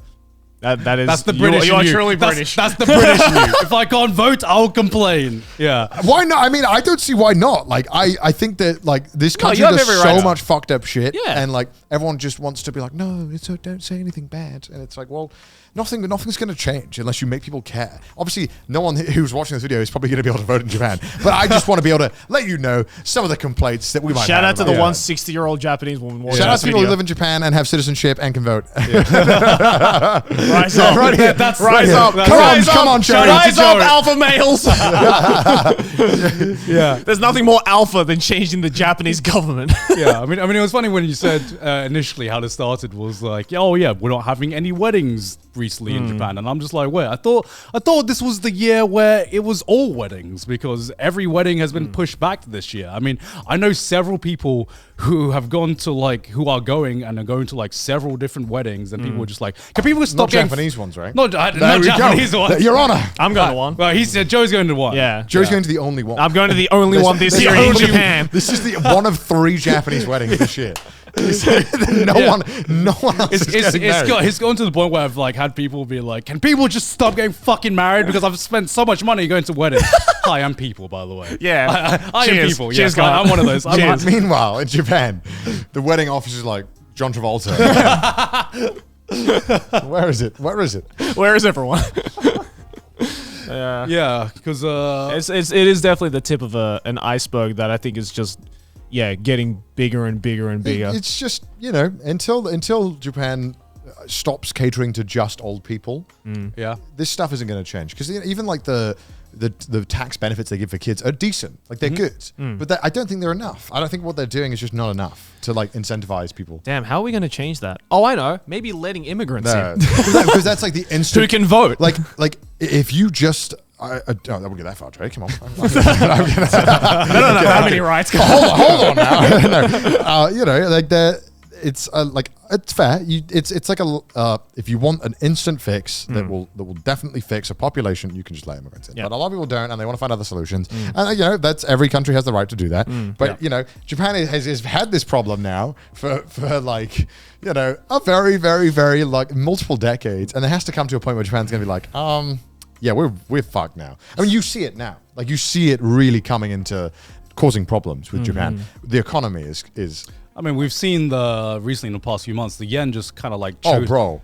The yen just got just like it's running down mid lane. Just went on a cliff and just committed jump king. You know, it's just like fucking all the way down there, man. Yeah. I did a video of it on the second channel, but like the whole fact that like Kyoto is going bankrupt. Yeah, it's just like insane to me. Well, and also, I don't think it's actually going bankrupt. I think that was I think it is just. I remember there's a video that was like Kyoto is not going bankrupt. That's a lie. Right. And I talked about it, and it was something like. So I read like multiple articles saying no, it's definitely going bankrupt. I think there's a few cities in Japan that have actually gone bankrupt, but I think Kyoto is not at like a risk. I think it was just it's in the red.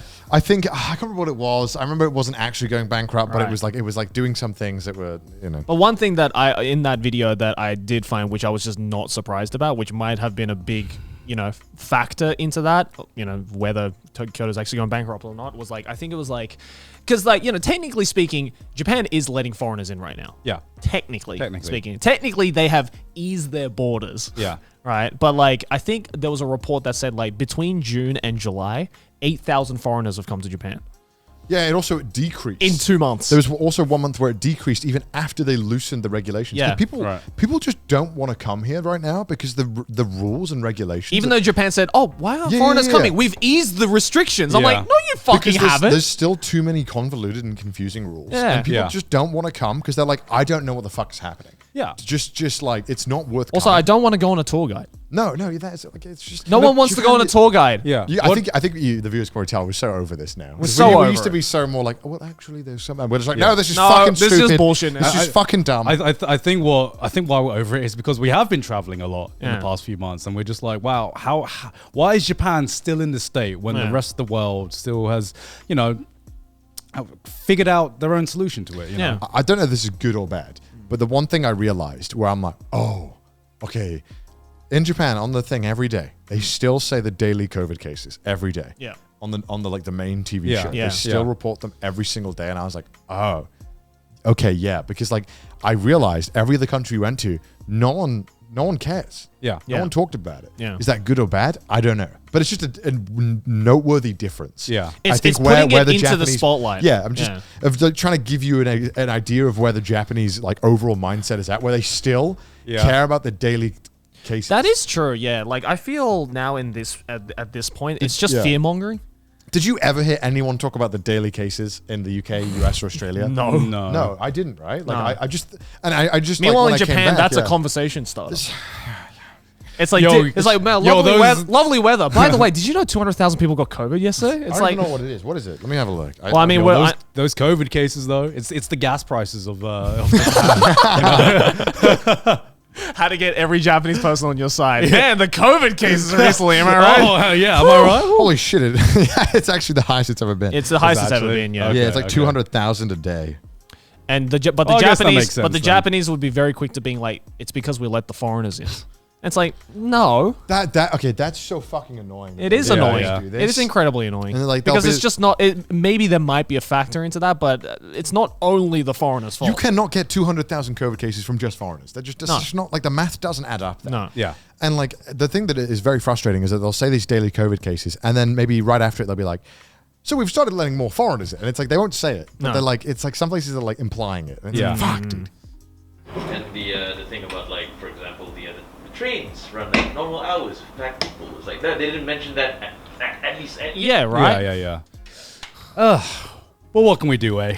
I don't know. Like, sometimes about this, I don't know where people stand anymore on like talking about it. Like, what's the public consensus on I don't this think stuff? many people do talk about it anymore. I don't think anyone that's cares. That's it, right? Yeah. No. And it's like, I don't know. Well, the thing I find funny is that the pandemic has kind of like made people forget that other other illnesses exist. And I don't actually mean forget, but I remember just like, going to an anime convention and like when you get sick, if you get sick now, everyone assumes COVID. Yeah. But then I remember that conflu was a thing even before COVID was a thing. Yeah. Like you'd go to an anime convention, you go to any convention, you just assume you'd get some kind of illness, right? Yeah. But now I'm just like so paranoid that every time I'm ill, okay, I've just gotten COVID, Yeah. I mean, in Japan, like every year around like November-ish, we have this like wave of, this is before COVID. We used to have this like wave of influenza.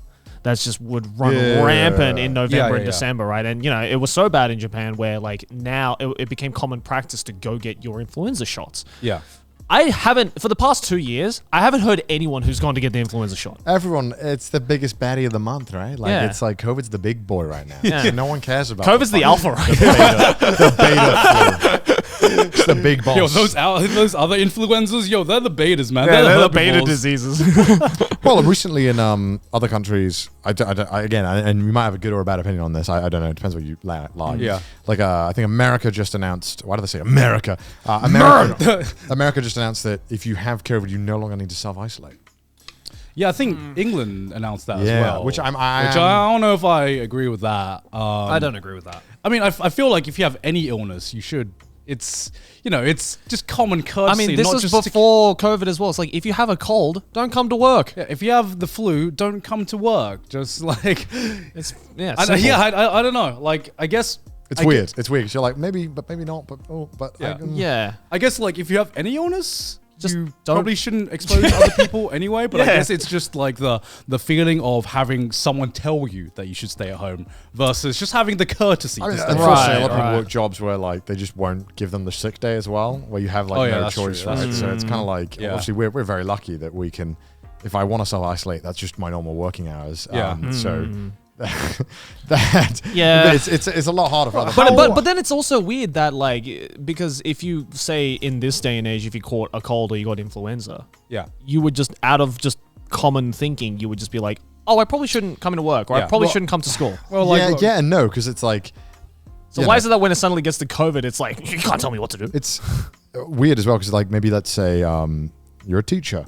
Well, you're going to get sick every goddamn week. Yeah. Like you're getting, because, those kids are dirty. They bring in just conflu every week, man. Right. So it's like, okay, I think a lot of teachers, even when they're sick, they go into work a lot of the time. Unless they're really, really sick. But I think if they have like a flu or something, they just go into work. Yeah. And also, like I said earlier, like a lot of jobs do not allow people to, and a lot of people can't afford to take time off work, which is a big one. Yeah. Well, that's true. But like, I think like in a situation where now that home working has become much more of a popular thing, that if you're in a position where you don't need to expose other people, whatever illness it is, you probably just, shouldn't take that chance. And I think that's a good habit. I think it's a good habit to promote. Yeah.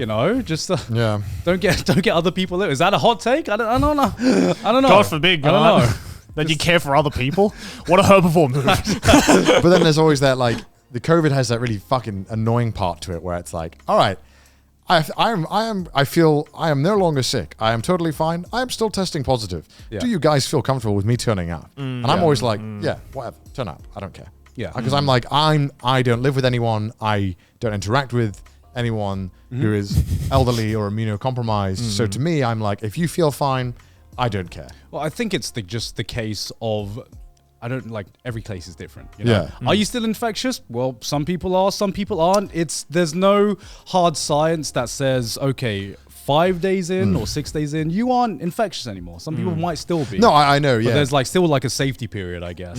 Yeah, I mean, I guess it's just like that. It's like the placebo kind of feeling of like, well, Garnt isn't coughing everywhere, so you know. Even though I know that you could still be infectious, but also I'm like, I don't know. Like if we have shit to do and it's really important, I'm like, I'll be like, Garnt, if you're sick, I don't care. Get me sick. Get fucking cough in my mouth. I think you're able to say that because you're the only one in this office who Yeah, I hasn't think got so. it yet. Yeah, I also like I just haven't got it, so I don't know what's happening. I've gotten to the point now where I've been exposed so many times and I've never gotten it. Yeah. So I don't know what the fuck is happening. I just found it funny that it was just like everyone I met at every point during my trip got COVID. Literally everyone. There was this conspiracy theory going around that Connor was like the epicenter of like our friend group. Like for 2 months. Connor was the alpha strain. He was the alpha strain. Like I don't know. Like I'm not trying to be like irresponsible or be like you should do this too. It's just like I personally felt I didn't feel uncomfortable. Yeah. If we had to film Trash Taste and it was just the three of us and Garnt was sick, I would be like, I'm happy to take the risk. Yeah. That's on me. Yeah. If Joey is too, that's on Joey. Yeah. Yeah. I feel like we can make those decisions as reasonable adults. Right. I don't know. Maybe I'm being dumb. Maybe I'm fucking crazy. No, I'm sure there's people who agree with your stance on that. I don't know what the normal thought is in terms of COVID. Yeah, because I don't know what it is anymore. Yeah. Well, it's like not anymore. It's like when Aki got COVID, right? Yeah. Joey was like, "Do you guys feel chill with me coming in, even though I'm testing negative?" I'm like, "Yeah, fuck yeah, come on in. We got to do shit. Oh, you can't take 2 weeks off. What are we gonna do? Can't do anything." But that's because we're on a tight schedule now, right? Yeah. But like, if we were on our normal schedule, would you have said the same thing? Probably, because I'd still be like, I'm. If you are testing positive, I don't care. I'm like, whatever, come in. Right, but I do care. What? Oh yeah, no, that's what I'm saying. That's why, like, I would. Okay, I want to. Yeah, let me make that. If I truly didn't care, I wouldn't even take a test. Yeah, let me make that 100% clear. Yeah. I would, if I thought I was feeling sick, I would test, and then I would ask you guys, "Are you comfortable with it?" I would never just show up. I feel like that's not my decision to make. Yeah, of course. You know, because I don't. If I'm sick, it's not my call. Yeah. Like, it's up to if you guys are comfortable. That's why, like I was saying, if you asked me or you asked me, I'd be like, I don't care. Right. So you don't need to ask me. Right. Just fucking turn up. Yeah. So just, unless you have like something ligma, I mean, you might want to ask me. I don't know how infectious that is, you know. But like, yeah, I mean, I think this has promoted, I guess, like a good kind of habit of just at least asking people. Because like, if you're sick, you should ask everyone. Yeah, because I swear before common decency. Yeah, I mean, I think people before just kind of like just toughed it out. Yeah, and they felt like they should tough it out. You know, and I know a lot of people where they were in a position where they felt ill, but they were like, well, you know, I kind of should just tough it out because the mentality is, you know, what, bro? Why are you not coming to work? Why are you asking about this? The answer should be yes, but I feel like the better mentality is just asking people, are you comfortable with it? Because I could be sick. Because yes, in my life before, I have got sick from other people being sick. Not just this happened before COVID, and yes, it is annoying, you know. Yeah. So I think in that sense, it's promoted like good habits. I think so. Yeah, Definitely.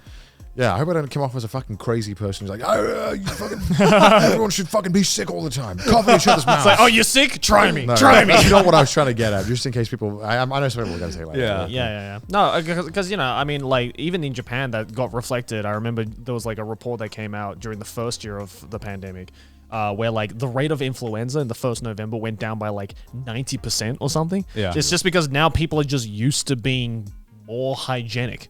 So like we definitely, like a lot of shit things happen because of this, but also a lot of like people, gain a lot of good habits from it. I have not got a con flu yet, and I see that as a fucking positive. You know? Exactly. I used to get con flu every single time before the pandemic. It was always the default. I am going to an anime convention. I am going to get ill, and there's nothing I can do about it. But now, yes, people still do get ill after anime conventions, of course. It doesn't spread as much anymore because people are carrying around fucking hand sanitizer. But people are at least more aware of health issues. Maybe weebs shower like 10% more. I don't know what the exact number is, but I feel like people shower more now. It took a global pandemic for weebs to finally shower. The one thing. Thank God.